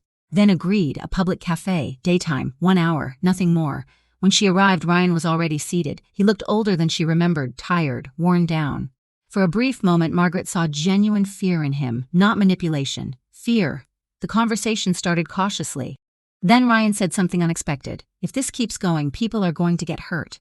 Margaret stared at him. "What does that mean?" He looked around before answering. "I mean financially, not emotionally, not relationally, financially." Margaret noticed the distinction immediately. Ryan rubbed his forehead. "You don't understand how complicated things have become." "Then explain." His jaw tightened. For several seconds she thought he might. Instead he stood. "I can't." The answer hung between them. Margaret watched him leave. Halfway to the exit he stopped. Without turning around he spoke quietly. "Mom, if Daniel Brooks is involved, be careful who you trust." Then he walked away. Margaret remained seated. Her pulse quickened. Ryan had never mentioned Daniel before. Not once. How did he know Daniel was helping her? She had never told him. Neither had Daniel. At least not knowingly. A terrible possibility formed in her mind. Someone was feeding information back to Ryan and Juliet. Someone close enough to know details of her legal preparation. Someone she still trusted. That evening Daniel called. His tone was unusually serious. "I found something." Margaret immediately sat upright. "What? A records request? For the condo?" "No." The pause lasted only a second. But it felt longer. Then Daniel delivered the words that made her blood run cold. "Someone recently requested information connected to your estate planning file." Margaret gripped the phone. "Who?" "I don't know yet." She waited. Daniel's voice lowered, but whoever made the inquiry knew the file number. Silence filled the room, because file numbers were not public information, and only a very small number of people should have known it, which meant the leak wasn't random. It was coming from somewhere much closer. Margaret remained seated, long after Daniel ended the call. The words circled in her mind with a dull, steady pressure. Whoever made the inquiry knew the file number. That meant the leak had not come from public records. It had not come from Ryan guessing. It had not come from Juliet searching online. Someone had seen something connected to Daniel's office, her estate file, or an old document she had trusted to stay private. For the first time, Margaret looked around her condo and felt watched by the past. She did not panic. Panic would have made her call Ryan. Panic would have made her accuse Juliet. Panic would have made her say something that could be denied later. Instead, she opened her laptop and updated the timeline again. Limited power of attorney draft. Linda's name used without proper witness confirmation. Ryan's warning about Daniel, estate file number inquiry, possible leak. Then she sent it to Daniel and wrote one sentence beneath it. "I need to know who had access to my file." Daniel called the next morning and asked her to come in. His office felt different this time. The receptionist smiled politely, but Margaret noticed the tightness around her eyes. Daniel led Margaret directly into the conference room instead of his office. A woman Margaret had never met was already seated there with a laptop and a legal pad. Daniel introduced her as Angela Morris, outside counsel who specialized in professional responsibility in elder financial abuse matters. The phrase elder financial abuse landed hard. Margaret knew that was what this had become, or at least what it was beginning to resemble. Still, hearing it in a lawyer's office made it feel less like family pain and more like a case file. Angela spoke gently but directly. "Mrs. Lawson, we are not assuming wrongdoing yet, but Mr. Brooks asked me to review access to your estate planning file because of the file number inquiry." Margaret nodded. "Who saw it?" Daniel's face tightened. "More people than I would like." He explained that the file had been digitized years earlier after David's death. Routine office procedure, nothing unusual. Only staff with case access could see the full file, but file numbers sometimes appeared in scheduling notes, billing entries, and archive logs. His office was small, but over 4 years a few assistants and one temporary document clerk had touched the system. Margaret listened carefully. She did not blame Daniel, not yet. But she felt the ache of realizing even careful people could leave cracks. Angela turned her laptop toward Margaret. The recent inquiry came from a web form asking whether the file could be reviewed for a family transition update. The person gave your full name, Ryan's name, and the file number. They did not receive documents. The request was flagged and denied. Who submitted it? Angela clicked once. The email address used was not Ryan's or Juliet's usual email. It was a business email connected to Hayes Event Design. Juliet's business. Margaret felt the answer settle into her bones. Of course, not directly Juliet's personal address. Not enough to be simple, but close enough. Daniel slid another sheet across the table. There's more. Margaret looked down. It was a copy of the inquiry form. The message box contained 2 lines. Preparing updated authority documents before upcoming marriage. Need to confirm existing estate structure and trustee succession language. Margaret read it twice. Trustee succession language. Future trustee representative. The phrases matched too closely. They were trying to understand when Ryan could step in, Margaret said. Angela nodded. That is one reasonable interpretation. Margaret looked at Daniel. Can we prove Juliet sent it? Not yet, he said, but we can preserve the record. Angela is sending a formal preservation notice to the email domain and documenting the attempt. Margaret's voice was quieter when she asked, "What do I do about Ryan?" Daniel did not answer quickly. That told her the answer would not be comforting. You continue setting boundaries, he said. You stop discussing anything directly. You do not attend private meetings without counsel. You do not sign anything. And you consider whether your current estate plan still reflects your wishes. The room went silent. There it was again, estate plan, inheritance. The part she had tried not to touch because touching it felt like admitting something final about her son. Margaret folded her hands in her lap. If I change it now, he'll say Juliet was right, that I'm punishing him. Angela's voice was calm. Changing an estate plan because circumstances changed is not punishment. It is decision-making. Margaret looked down at her wedding ring, still on her finger after all these years. David had tried to protect her from this exact kind of moment. She had thought his caution was fear. Now she saw it as love. Before leaving, she signed authorization for Daniel and Angela to communicate with her doctor and bank if needed. Not because she wanted war, because she wanted a shield. That afternoon, Margaret stopped at a pharmacy near her building to pick up medication. While waiting, she saw Aunt Carol near the greeting cards. Carol looked startled when she noticed Margaret, then guilty. That guilt was enough. "What did Ryan tell you?" Margaret asked. Carol glanced toward the cashier, then back at Margaret. "He said you were isolating yourself." Margaret felt tired down to her bones. "Did he say I changed my locks because Juliet tried to get building access?" Carol's face shifted. "No." "Did he say someone tried to reset my bank password using his phone number?" "No." "Did he say Juliet requested my land records before asking me to move?" Carol looked down. Margaret softened, but only slightly. "Carol, I know you love David. I know you love Ryan. But if you let them use your concern to pressure me, you are not helping anyone." Carol's eyes filled with tears. "I thought I was preventing a family fight." "So did Ryan," Margaret said. "That's how this got so far." Carol reached into her purse and pulled out a folded program sample. "Juliet asked me to help review seating for the wedding. I wasn't sure whether I should show you." Margaret took it. The wedding reception layout listed tables by family group: Ryan's friends, Juliet's family, work colleagues, extended relatives. Margaret's name appeared at table 18. Not the family table, not near Ryan, near the rear exit, beside vendors and distant acquaintances. Carol spoke softly. She said it would be less stressful for you if you were away from the attention. Margaret stared at the paper. The humiliation was not loud, but it was precise. Juliet had not removed her from the wedding. That would have looked cruel. She had simply moved Ryan's mother out of sight. Margaret folded the seating chart and placed it in her purse. "Thank you for showing me." That night, Ryan called again. Margaret let it go to voicemail. His message was short. "Mom, Juliet and I talked. If you can't support us as a family, maybe it's better if you don't come to the wedding at all. Unless you're ready to have a real conversation about the condo before then." Margaret saved the voicemail. Then she sat at her desk, opened a fresh document, and typed Daniel's name at the top. For the first time, she wrote the words she had been afraid to write. "I want to discuss changing my will." Margaret stared at the sentence on her screen for nearly a minute before pressing send. The email to Daniel was short, deliberately short. She did not explain her feelings. She did not describe the voicemail Ryan had left. She did not mention the seating chart that pushed her to the edge of her own son's wedding. The facts were enough. "I want to discuss changing my will." Once the message disappeared from her outbox, she felt something unexpected. Not guilt, relief. The feeling frightened her more than anger ever could. For months, she had been trying to save a version of Ryan that seemed to exist only in her memories. Every warning sign had been treated like a misunderstanding. Every insult had been softened into stress. Every boundary violation had been excused as wedding pressure. Now she was finally looking at what was happening instead of what she wished was happening. The next morning, Daniel responded within 20 minutes. He suggested a private meeting the following week.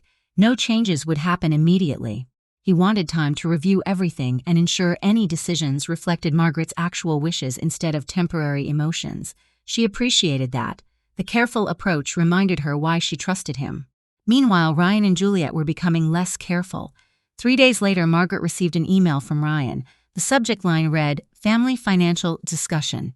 The message contained a proposed meeting time and a list of topics: wedding expenses, future housing plans, long-term inheritance planning, property transition. Margaret read the list twice. Property transition. Not property questions, not property concerns, property transition. The wording sounded like something already decided. She forwarded the email to Daniel. Within an hour, he replied, "Do not attend alone." That same afternoon, another surprise arrived, a certified letter. Margaret immediately noticed the return address, a mortgage consulting company she had never used. Her stomach tightened. Inside was a marketing packet addressed jointly to Ryan Lawson and Juliet Hayes Lawson. The problem was the mailing address. Her condo. Margaret sat motionless. The packet discussed financing options for future residential acquisition. Someone had used her address during an inquiry process, maybe legally, maybe casually, but certainly not accidentally. She carefully photographed every page before placing everything into a folder. Another piece of the puzzle. Another small step beyond entitlement and toward preparation. Someone was planning something. That evening, she decided to test something. Instead of ignoring Ryan completely, she called him. He sounded surprised. "Mom, Ryan." An awkward silence followed. She kept her tone neutral. "I received your email. Good. We need to talk. We can talk." Relief immediately entered his voice. Margaret heard it. He thought she was softening. Then she continued. "Daniel Brooks will attend." Silence. The relief vanished. "Why would we need lawyers?" "Because property discussions involve legal issues." His answer came too quickly. "This isn't legal. It's family." Margaret almost laughed. The phrase had become one of Juliet's favorites. Whenever they wanted access to something, it was family. Whenever Margaret asked questions, it became business. She remained calm. If it's family, Daniel's presence shouldn't matter. Ryan hesitated. "Juliet won't like that." "There it is." "What the real answer?" Ryan sighed heavily. "You always assume the worst about her." Margaret looked at the packet on her kitchen table. The packet mailed to her address. The inquiry into her estate file, the attempted password reset, the seating chart, the voicemail, the pressure, the lies. "No," she said quietly. "I stopped assuming." She ended the call first. For the first time in months, she felt a small shift in power. Not because she had won anything, because she had refused to surrender ground. 2 days later, another unexpected person contacted her, Linda, the same family friend whose name had appeared on the questionable power of attorney draft. Margaret agreed to meet her at a small cafe. Linda looked nervous from the moment she sat down. "I almost didn't call." Margaret waited. Linda lowered her voice. "I need to tell you something." Margaret felt her pulse quicken. "Go ahead." Linda wrapped both hands around her coffee cup. "A few months ago, Juliet asked me questions." "What kind of questions?" "Questions about incapacity." Margaret went still. Linda noticed immediately. "Not medical details," she said quickly. "More general things." She wanted to know what happens if an older person becomes unable to manage finances. Margaret said nothing. Linda continued. She asked how power of attorney works, how guardianship works, whether family members automatically take control. A cold sensation moved through Margaret's chest. "Why didn't you tell me?" Linda looked ashamed. "Because she presented it as concern. She said she wanted to help you if your health got worse after surgery." "The surgery." "Of course." Juliet had started asking those questions around the same time Margaret was recovering. At the time, everyone had been worried. Margaret herself had been exhausted and vulnerable. Now those conversations looked different, much different. "Did Ryan know?" Margaret asked. Linda looked uncertain. "I honestly don't know." That answer bothered Margaret more than a clear yes, because uncertainty left room for hope, and hope was dangerous. Before leaving, Linda handed her something folded. "I found this after that conversation." Margaret unfolded the page. It was a printed checklist, estate documents, property titles, bank account access, medical authorization, digital passwords, emergency contact updates. The document itself was generic, but someone had written notes in the margin. Several items were circled. One sentence had been underlined twice. "Review ownership status before marriage." Margaret looked up. Where did this come from? Linda swallowed. Juliet left it at my house. Margaret carefully placed the paper inside her folder. Another document, another question, another piece that suggested planning rather than impulse. When she returned home, she scanned everything and uploaded copies to secure storage Daniel had recommended. Then she changed every remaining password connected to her financial accounts. Everyone. The process took nearly 2 hours. By the time she finished, exhaustion pressed heavily against her shoulders, yet she felt safer. Not safe, safer. The difference mattered. Late that night, her phone buzzed. A text message, not from Ryan, not from Juliet, from someone she barely knew. It was one of Ryan's former coworkers, a man named Kevin, whom she had met twice at company gatherings. The message contained only one sentence. I think you should know Juliet has been telling people she's already getting the condo after the wedding. Margaret stared at the screen. Then another message arrived. There's more. I didn't feel right staying quiet. A photo appeared. Margaret opened it. It showed a restaurant patio. Several people sat around a table. Juliet was one of them. The image itself meant nothing. Then Margaret zoomed in. A stack of papers sat beside Juliet's purse. A familiar logo appeared on the top page. Daniel Brooks & Associates, Margaret's attorney's firm. The timestamp on the photo was nearly 6 months old. Long before the wedding, long before the family intervention, long before Ryan claimed any property discussions had started. Margaret's heart pounded as she enlarged the image again. She could not read the documents, but she could clearly see the firm logo. And suddenly, one terrifying possibility emerged. Someone may have been trying to access her legal information far longer than anyone realized. Margaret barely slept. The photograph sat open on her laptop long after midnight. She zoomed in again and again, studying details that refused to become clearer. The logo from Daniel's firm was unmistakable.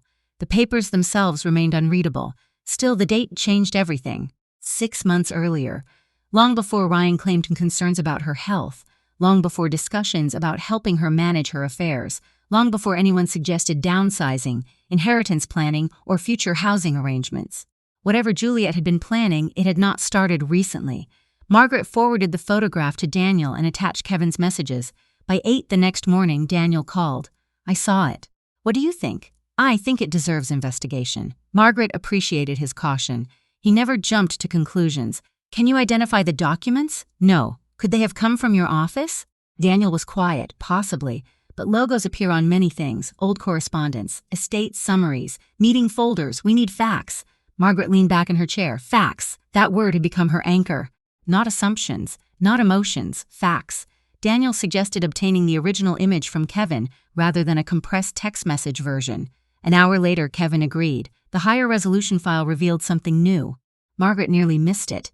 The papers beside Juliet's purse contained a yellow sticky note. Only 3 handwritten words were visible. Ask about trustee. Margaret stared at the screen. Trustee. The same word that appeared in the estate inquiry. The same word connected to succession language.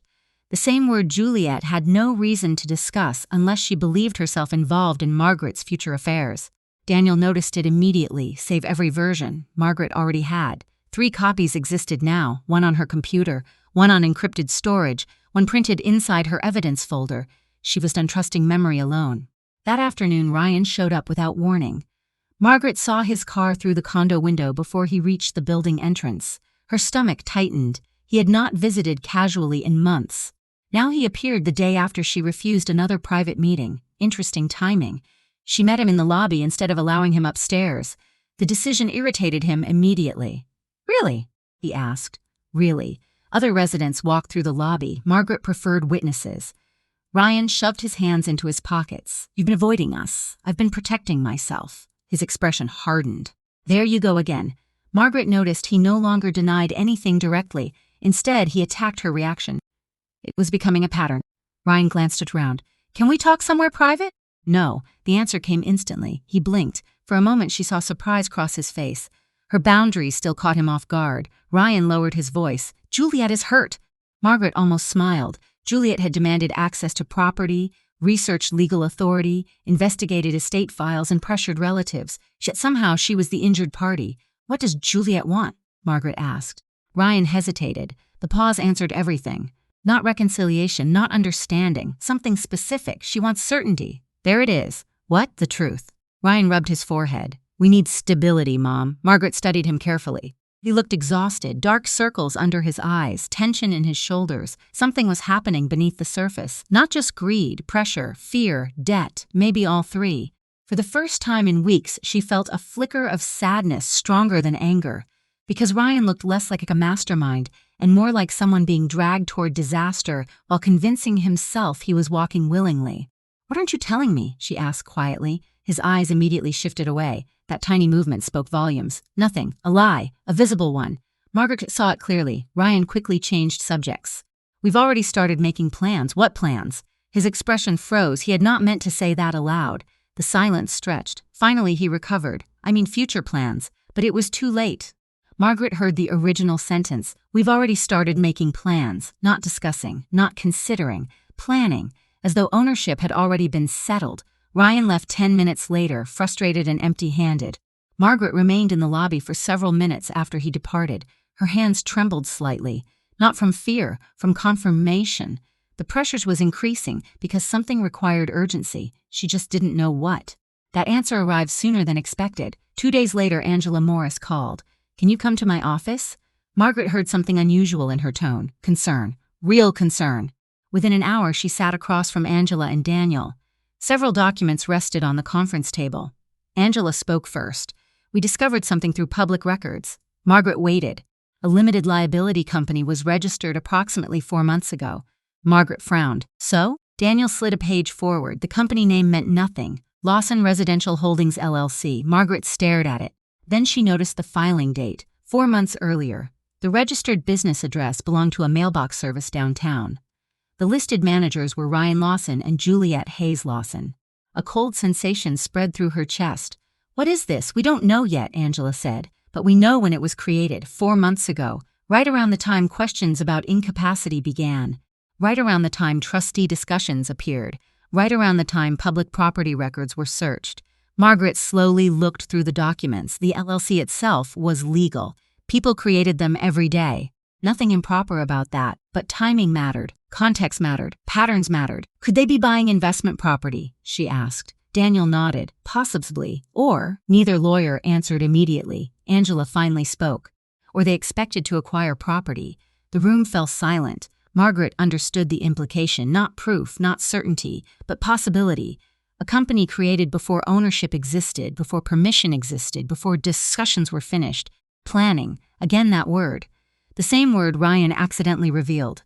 Margaret left the meeting carrying copies. Outside, she sat inside her car for nearly 15 minutes. The pieces were beginning to align.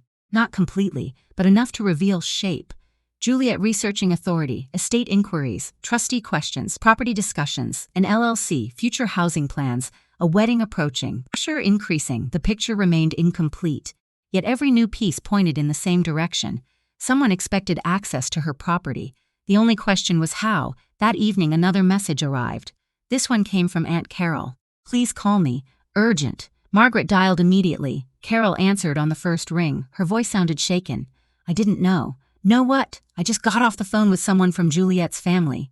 Margaret straightened. "What happened?" Carol hesitated, then she spoke carefully. They were discussing wedding logistics, and they mentioned the condo. Margaret's pulse quickened. "What exactly did they say?" Another pause. When Carol finally answered, her voice dropped almost to a whisper. "They were arguing about move-in dates." Margaret froze. "Move-in dates?" "Yes." The silence that followed felt endless. Carol sounded close to tears. They weren't talking about maybe living there someday. Margaret gripped the phone harder. They spoke as if it already belonged to Ryan and Juliet. Then Carol said something even worse. They weren't discussing whether it would happen. Her voice cracked. They were arguing about how soon after the wedding they could move in. Margaret did not answer Carol right away. The phone felt heavy against her ear. Move-in dates, not possibilities, not hopes. Dates. Somewhere, in a conversation she was never meant to hear, people were discussing when Ryan and Juliet could enter her home after the wedding, as if Margaret were furniture that had already been removed. Carol's voice trembled. "Margaret, I'm so sorry. Who said it?" Carol hesitated. "Elaine, Juliet's mother." Margaret closed her eyes. She said the first week after the wedding would be ideal because Ryan and Juliet would already have time off. Someone else asked whether you'd be moved by then. Moved. The word hit harder than expected. Not helped, not supported. Moved. "Who asked that?" Margaret said. "I don't know. A woman from Juliet's side." "I was on speaker for part of the call." I thought we were discussing flowers and timing. Then suddenly they were talking about your condo like it was part of the wedding package. Margaret stood and walked toward the balcony doors. Outside, the city lights glowed beyond the glass. Her home was quiet around her. David's chair, her books, the framed photograph near the hallway, her coffee mug in the sink, the ordinary evidence of a life that still belonged to her. Did Ryan say anything? She asked. Carol's silence answered first. He was on the call, Carol said softly. He didn't correct them. Margaret placed one hand against the wall to steady herself. Ryan's silence had become familiar, but this silence was different. He had not simply failed to defend her in a tense moment. He had listened while other people discussed removing her from her home. "Thank you for telling me," Margaret said. "I should have told you sooner." "Yes," Margaret said, not cruelly, "you should have." Carol began to cry. Margaret did not comfort her, not because she wanted to be unkind, but because she had spent too many years managing other people's guilt while swallowing her own pain. After the call, Margaret sat at her desk and wrote everything down. She recorded Carol's exact words, the time of the call, and the names mentioned. Then she sent the notes to Daniel and Angela. Her hands no longer shook when she attached evidence. That frightened her in a different way. She was becoming practiced at documenting betrayal. The next morning, Daniel called before 8. "We need to act before the wedding," he said. Margaret looked toward the closet, where her dress for the ceremony still hung in a garment bag. Dark blue, simple, elegant. She had bought it months earlier when she still thought she would sit near the front and watch her son build a life. "What kind of action?" she asked. "A written notice. Clear, formal, and narrow. Ryan and Juliet are not authorized to occupy your condo, access your unit, use your financial information, represent your trust, or make arrangements involving your property. We also notify the condo association and building management." Margaret listened quietly. "Will that make things worse?" "They already believe they can plan around you," Daniel said. "This makes your position impossible to misunderstand." After the call, Margaret spent nearly an hour staring at the wedding invitation pinned to the side of her refrigerator. "Ryan Lawson and Juliet Hayes request the honor of your presence." The phrasing felt cruel now. Honor, presence, family. All the words people used when photographs mattered more than truth. She removed the invitation and placed it in the evidence folder. By noon, Daniel's notice had been drafted. Margaret read every line before approving it. No accusations, no emotional language, just facts. She remained the lawful trustee with authority over the condo. No occupancy agreement existed. No one had permission to enter or move belongings into the unit. Any future communication about the property had to go through council. It felt strange how powerful plain language could be. Later that day, Mr. Albright confirmed receipt of the notice. The condo association manager sent a professional email stating that only Margaret could authorize additional residence or access privileges. The words gave her a small measure of protection. Ryan called less than an hour later. Margaret let it go to voicemail. Then Juliet called, then Ryan again. At 6:13 p.m., Margaret received a text from Juliet. "You had no right to drag the building into family matters." Margaret saved it but did not respond. Another text came seconds later. "You are humiliating Ryan before his wedding." Margaret took a screenshot, then a third. "If you keep this up, don't expect to be treated like the mother of the groom."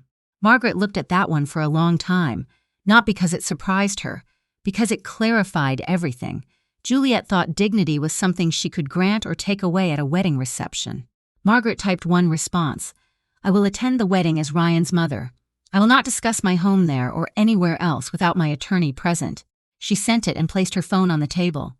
The next few days passed with a strange quiet, too quiet. Ryan stopped calling. Juliet stopped texting. No one mentioned the condo. No one apologized either. The silence felt less like peace and more like people waiting behind a curtain. Margaret used the time carefully. She confirmed her medical letter was complete. She reviewed her accounts with Denise. She placed more documents in the safe deposit box. She met Daniel and Angela to discuss estate revisions, though she did not sign anything yet. Daniel insisted on giving her time. Margaret understood. A decision made from strength needed room to breathe. On Thursday evening, 2 days before the wedding, Aunt Carol came to the condo. Margaret almost did not let her in. Then she saw the older woman's face and stepped aside. Carol sat on the edge of the sofa, twisting a tissue in her hands. "I need to tell you something else." Margaret remained standing. "About the condo? About the wedding?" Margaret waited. Carol looked miserable. Juliet had told the coordinator you might create a scene. Margaret almost laughed. The sound died before it reached her throat. "What kind of scene?" She said, "You've been unstable since the surgery. that you've become paranoid about money. She asked the coordinator to seat you near the back and keep an eye on whether you approach the gift table or the card box. Margaret felt heat rise in her face. The gift table? Carol nodded, ashamed. She implied you might accuse someone or take envelopes. For a moment, Margaret could not speak. It was such an ugly insult, small enough to deny, large enough to poison a room. Juliet was not just trying to push her aside. She was preparing people to doubt anything Margaret said. Did Ryan know? Margaret asked. Carol's eyes filled again. He was standing there. Margaret sat slowly. There it was. Another silence, another permission. Carol reached for her hand. Margaret, don't go. The suggestion hung in the room. For one tired second, Margaret considered it. She could stay home, lock the door, let them have their polished wedding without her. But then Juliet's version of events would stand untouched. Ryan would get to tell people his mother was too difficult, too unstable, too bitter to attend. Her absence would become their proof. No, Margaret said quietly, I'm going. Carol looked frightened. Why? Margaret stood and walked to the cabinet where she kept the evidence folder. She did not open it. She simply rested her hand on top. Because I will not be pushed out of my own family story by people who are lying about me. The wedding day arrived bright and cold. Margaret dressed slowly. She pinned her silver hair back, fastened David's small sapphire brooch to her coat, and placed one slim envelope in her purse. Not the full evidence file, not the trust documents. Just Daniel's card, the building notice copy, and a single letter confirming that any property discussion had to go through council. She was not going there to fight. She was going there prepared. The ceremony itself was beautiful in the way expensive things could be beautiful without feeling warm. Flowers lined the aisle. Music floated through the chapel. Ryan looked pale but handsome in his suit. Juliet looked flawless. When Margaret entered, an usher glanced at his clipboard and led her to a seat 4 rows from the back. Not the front, not family seating. Margaret sat without protest. Ryan saw her from near the altar. Their eyes met. For one brief second, something like shame crossed his face. Then Juliet turned, followed his gaze, and smiled. Not warmly, triumphantly. At the reception hall afterward, the seating insult became impossible to ignore. Margaret's place card was near the rear exit, beside people she barely knew. Several guests gave her sympathetic looks. Others whispered. The story had already traveled. Difficult mother, paranoid widow, property drama. Margaret kept her posture straight. Dinner passed, toasts began. Juliet's mother spoke about new beginnings, security, and building a home together. The word home drew a few glances toward Margaret's table. Then Ryan stood to thank the guests. His speech was brief, strained. He thanked Juliet, her family, his friends. He did not thank his mother. Margaret felt the omission like a quiet slap before the real one ever came. After the cake cutting, Juliet approached Margaret's table with 2 glasses of champagne and a smile sharpened by victory. Margaret, she said softly, leaning close enough that only the table could hear. Ryan and I need the keys tonight. Margaret looked up at her. No. Juliet's smile vanished. The honeymoon suite is just for show, she whispered. We're moving a few things into the condo tomorrow morning. Don't embarrass yourself by making this public. Margaret stood slowly, her purse held firmly at her side. Juliet, you have no permission to enter my home. Guests nearby had begun to notice. Juliet's face flushed. Her voice rose. You're home? After everything Ryan has done for you? Ryan was suddenly there, pale and tense. Juliet, not here. But Juliet did not stop. She reached toward Margaret's purse. Give me the keys. Juliet's hand closed around the strap of Margaret's purse. For a second, the reception hall seemed to tilt.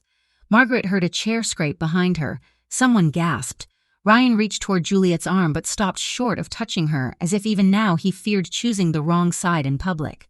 Juliet, he said low and strained, stop. But Juliet's eyes stayed locked on Margaret. Her smile was gone.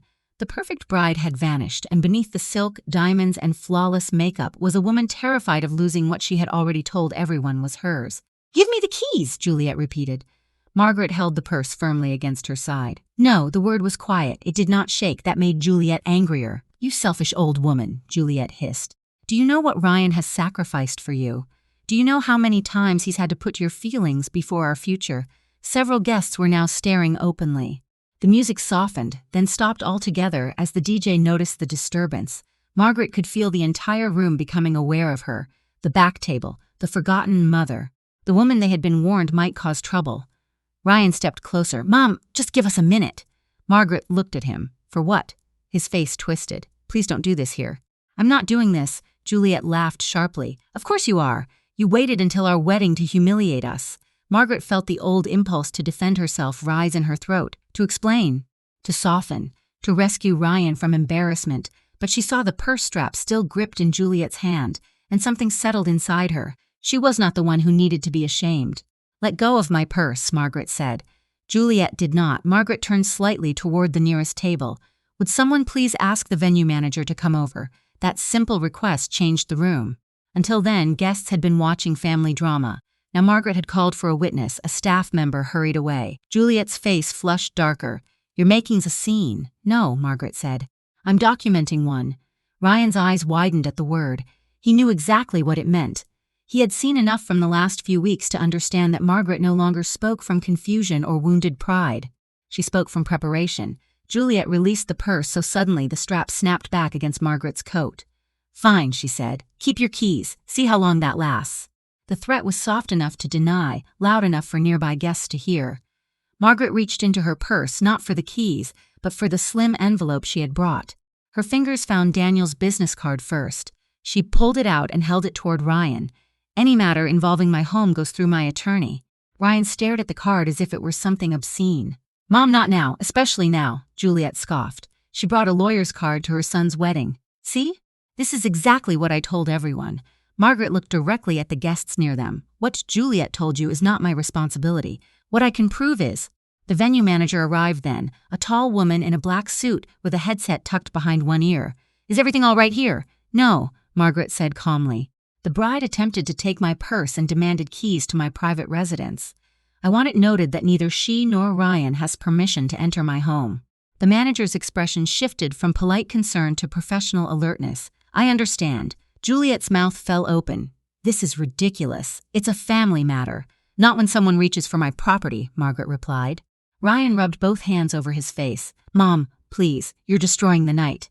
Margaret turned to him then, and for a moment the noise of the room faded. He looked miserable but not innocent. That distinction had taken her months to learn. "No, Ryan," she said. "I am refusing to disappear quietly." Something in his face cracked, not enough to become courage, just enough to show shame. Juliet saw it too and moved quickly. "You don't have to listen to this," she said to him. "She wants control. That's all this is." Margaret took a slow breath. "Control of my own home, yes." The words hung in the air.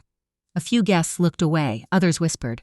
Someone near the bar had a phone out, though Margaret did not know whether they were recording. She did not care. For once, she was not performing dignity. She was holding on to it. The manager lowered her voice. "Mrs. Lawson, would you like security to escort you to your car?" The offer carried a fresh humiliation. Leaving would make her look unstable. Staying would give Juliet another chance to escalate. Margaret understood then that every option had been designed to make her smaller. She chose the option that protected her. "Yes," she said. "But first I need to make a call." She stepped away from the table and walked toward the hallway outside the ballroom. No one stopped her. Ryan followed 2 steps behind. "Mom," she kept walking. "Mom, wait." She turned near the coat check. "Not unless you're ready to tell the truth." He froze. There it was, the opening, the chance. He could have said Juliet pushed too far. He could have admitted the debt, the title search, the move-in plans. He could have chosen honesty before the night went any further. Instead, he whispered, "Just give us until after the wedding." Margaret looked at him with a sadness so deep it felt almost calm.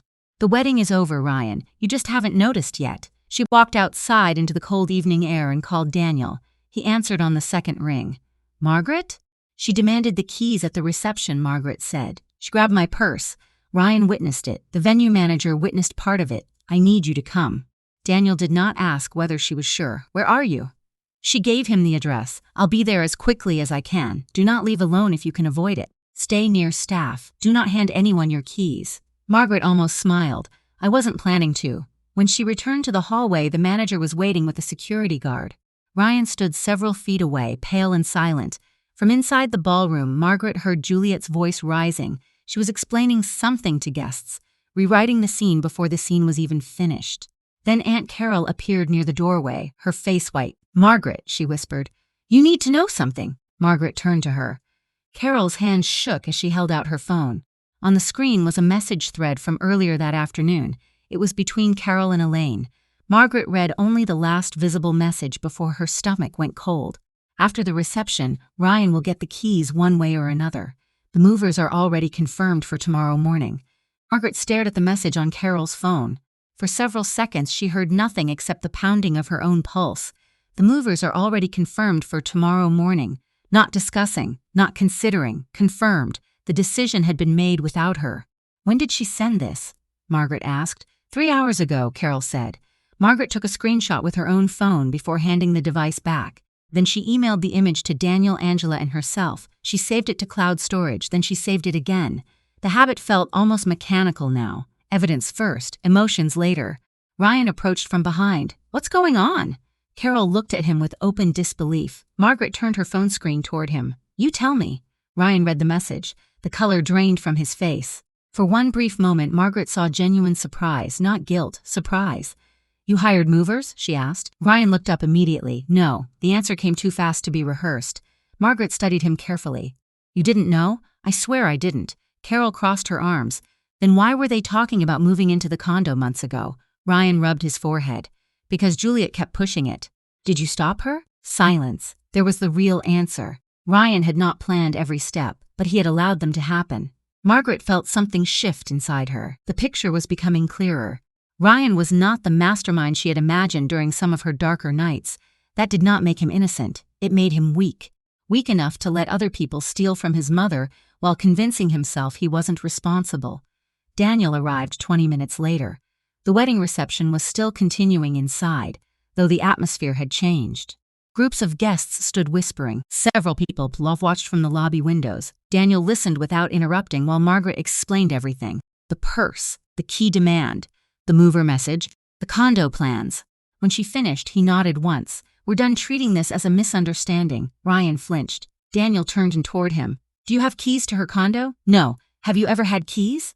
No. Has Juliet? No. Daniel's expression remained unreadable. Then tomorrow's movers have nowhere legal to go. Ryan looked relieved. The reaction bothered Margaret. He still thought this was about logistics. Daniel seemed to notice the same thing. Ryan, he said quietly, do you understand what concerns me? Ryan hesitated. No, the movers aren't the issue. Ryan frowned. The issue, Daniel continued, is that somebody felt confident enough to schedule them. The words landed hard. For the first time that evening, Ryan appeared genuinely afraid. Margaret saw realization spreading across his face. Someone had promised access. Someone had believed access already existed. And if neither Ryan nor Juliet had keys, then another question emerged. Who did? The answer arrived less than an hour later. Margaret had already decided to leave the venue. Daniel was walking her toward the parking area when her phone rang. Building management. Her stomach tightened. She answered immediately. Mrs. Lawson? Yes, this is Rachel from Crescent Towers. I apologize for calling so late. Margaret stopped walking. What happened? There was an inquiry today regarding your unit. Daniel immediately turned back toward her. What kind of inquiry?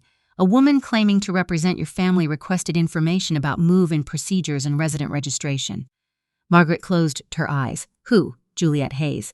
Daniel muttered something under his breath. Rachel continued. We declined to provide information because of the notice your attorney submitted. Margaret released a slow breath. Thank you. There is something else. Of course there was. Margaret listened. The caller stated she already possessed authorization documents and would be submitting them after the wedding. The night suddenly felt colder. What authorization documents? She didn't specify. Daniel's entire posture changed. When did this happen? Margaret asked. This afternoon. After ending the call, Margaret repeated every word to Daniel. Neither of them spoke for several seconds. Then Daniel said something she had not expected. I think we need to see your trust file tonight. Tonight? Yes. Why? His eyes were grim. Because somebody keeps acting like paperwork already exists. Ryan looked confused. Daniel did not bother hiding his frustration. Your wife keeps behaving as though ownership can be transferred with a signature. Ryan shook his head. That doesn't make sense. No, Daniel replied. It doesn't. Margaret knew that tone. Daniel had stopped assuming ignorance. Now he was looking for evidence. An hour later, they sat around Margaret's dining table. The wedding reception continued somewhere across the city. Margaret no longer cared. The trust binder sat open before them. Daniel examined documents one by one, amendments, property records, medical directives, trust schedules. Margaret watched him work. Ryan sat across from them, increasingly uncomfortable. At midnight, Angela arrived carrying a laptop. What did I miss? Possibly nothing, Daniel said, which means probably something. Angela began reviewing digital copies while Daniel handled the originals. The process lasted another 40 minutes. Then Angela stopped. Nobody missed it. What? Daniel asked. Angela zoomed in on a scanned document.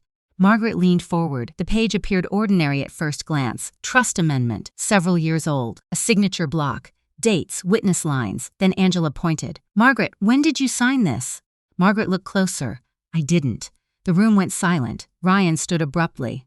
"What?" Margaret took the page. The signature looked like hers, very close enough that most people would never question it. But Margaret knew every curve of her own handwriting. The capital M was wrong. The ending stroke drifted upward. Tiny differences. "Enough. Where did that come from?" she whispered. Angela checked the file metadata. Digital archive. Daniel's jaw tightened. "Show me the original." They searched. 5 minutes, 10, 15. The physical version was nowhere inside the binder. Only the scanned copy existed. Margaret felt ice spreading through her chest.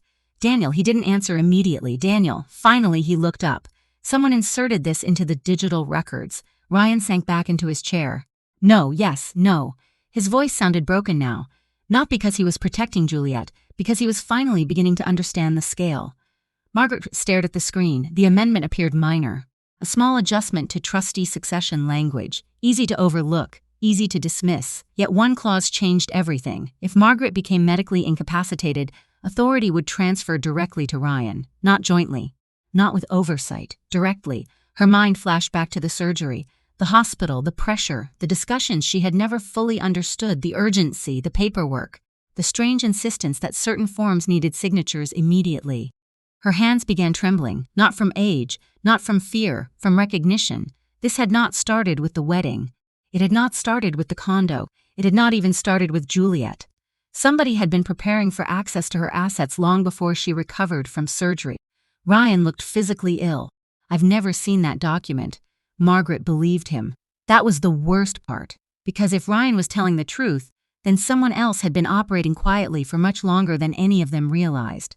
Angela checked the metadata again, then she froze. "What?" She slowly turned the laptop around. "Look at the upload date." Margaret leaned closer. The document had been added to the archive nearly 18 months earlier. 6 months before her surgery. 6 months before any medical emergency. 6 months before anyone could claim concern about her health. Daniel's expression hardened. "Margaret." She looked at him. This wasn't preparation. He pointed toward the screen. This was planning. And beneath the upload information, another detail had just become visible. The user account that uploaded the document was still active. Margaret barely slept. The active user account remained on the laptop screen long after midnight. Daniel and Angela continued working while Ryan sat motionless at the dining table, staring at a future he no longer understood. By morning, the attorney Margaret had contacted weeks earlier was sitting beside her. That was the difference now. Months ago, she would have waited. She would have hoped. She would have trusted that family would do the right thing. Instead, she had prepared. The attorney reviewed the trust records, the digital archive logs, the screenshots, the messages, and the timeline surrounding Margaret's surgery. Nothing happened instantly. No dramatic arrests, no miraculous confession, just patient verification. By the end of the week, enough facts had been confirmed to expose the truth. The account that uploaded the forged trust amendment belonged to an administrative credential created through a consulting firm Juliet had hired 18 months earlier. The amendment itself had never been properly executed. The witnesses listed could not verify signing it. No original existed. The digital copy had been inserted into the archive and left there, apparently waiting for the day someone might need it. That day had almost arrived. The attorney explained it plainly. The document would not have automatically transferred ownership of Margaret's condo. It would not have instantly given away her assets. But it could have created confusion during a medical crisis. Confusion that might have allowed someone to gain temporary control while legal questions were sorted out. Exactly the kind of confusion Margaret had faced after surgery. Exactly the kind of confusion Juliet had been preparing for. More records followed: emails, vendor invoices, correspondence with movers, requests for building access. A pattern emerged. Juliet had spent nearly 2 years quietly positioning herself for a future in which Margaret would be dependent, vulnerable, and easier to manage. The condo had been part of the plan. So had the financial accounts. So had the pressure to sign documents during recovery. Ryan sat through every meeting. He stopped defending her. Eventually, he stopped speaking at all. Margaret watched him absorb each new fact. His betrayal had not come from active planning. It had come from surrender. Every time Juliet crossed a line, he had looked away. Every time Margaret expressed concern, he had minimized it. Every time a choice appeared between convenience and protecting his mother, convenience had won. The damage was real either way. 3 weeks later, the legal protections were complete. The forged amendment was formally challenged and removed from the active records. Margaret updated her trust. Independent oversight provisions were added. Multiple verification requirements were established. No future medical incapacity could trigger a transfer of authority without review. Access permissions were tightened. Financial accounts were secured. The condo remained exactly where it had always belonged, with her. The movers never arrived. Their reservation had been canceled before the scheduled date. Juliet received formal notices instructing her to cease representing herself as authorized to act on Margaret's behalf. The consequences were not theatrical, they were practical, and practical consequences lasted longer. Some family members who had once admired Juliet's confidence now understood what they had been watching. Others chose to distance themselves quietly. Several professional relationships became uncomfortable after questions arose about the false documentation and attempted interference with estate planning. Nothing destroyed her life. But the doors she expected to open no longer opened so easily. The privileges she assumed were permanent began disappearing one by one. Ryan moved out of the house he had shared with Juliet several months later. Margaret heard about it from Angela. She did not ask for details. She did not need them. One afternoon he called and asked if they could meet. Margaret agreed, not because everything was forgiven, because she no longer feared the conversation. They sat across from each other at a small cafe near the river. Ryan looked older than she remembered, tired, humbled.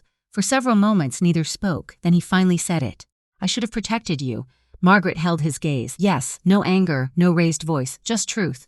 Ryan nodded slowly. "I kept telling myself things weren't that bad. I know. I thought keeping the peace was helping." "You were keeping your peace," Margaret said quietly. "Not mine." The words landed harder than any accusation. Ryan looked down at his hands. "I don't know if you'll ever trust me again." Margaret considered the question carefully. Trust was not a switch. It was not restored because someone finally admitted what happened. Trust returned through choices, through time, through consistency. Maybe, maybe not. "I love you," she said. Tears appeared immediately in Ryan's eyes. "But love and access are not the same thing." He nodded. She continued. "You're my son. That won't change." The next sentence took more courage. "But my accounts, my home, my decisions, and my future belong to me." Ryan lowered his head. "I understand." For the first time, Margaret believed he actually did. When they left the cafe, she hugged him. Nothing more, nothing less. No promises, no restored keys, no invitations to take control again. Just a boundary, a healthy one. Months passed, spring became summer. Margaret continued volunteering. She spent more time with Carol and Angela. She traveled twice, nothing extravagant, just places she wanted to see. Places she had postponed for years while waiting for the perfect time. The perfect time had never existed, so she stopped waiting. One evening, she stood on the balcony of her condo and watched the sunset spread across the city. The same condo people had tried to plan around. The same condo they had nearly turned into a symbol of her decline. Instead, it became something else. Proof, not of wealth, not of victory, of ownership, of choice, of agency. The keys rested in her hand, simple pieces of metal, yet they represented everything she had reclaimed. The right to decide, the right to stay, the right to leave, the right to build a future that belonged to her. Margaret thought about the months after surgery, the humiliation, the fear, the loneliness, being called a burden, being treated as if age had erased her value. She had wanted justice. In the end, justice served looked different than she once imagined. It was not revenge. It was not watching someone else suffer. It was waking up each morning without asking permission to live her own life. It was knowing every important decision now required her voice. It was understanding that silence could be strategic, but surrender never had to be permanent. The family betrayal had changed her, but it had not defined her. That realization brought more peace than any argument ever could. As darkness settled beyond the balcony, Margaret locked the door behind her and placed the keys on the kitchen counter. They were staying exactly where they belonged, with her. And for the first time in a very long time, that was enough. If you were in Margaret's position, would you have handed over the keys or walked away with your dignity intact? Let me know in the comments below.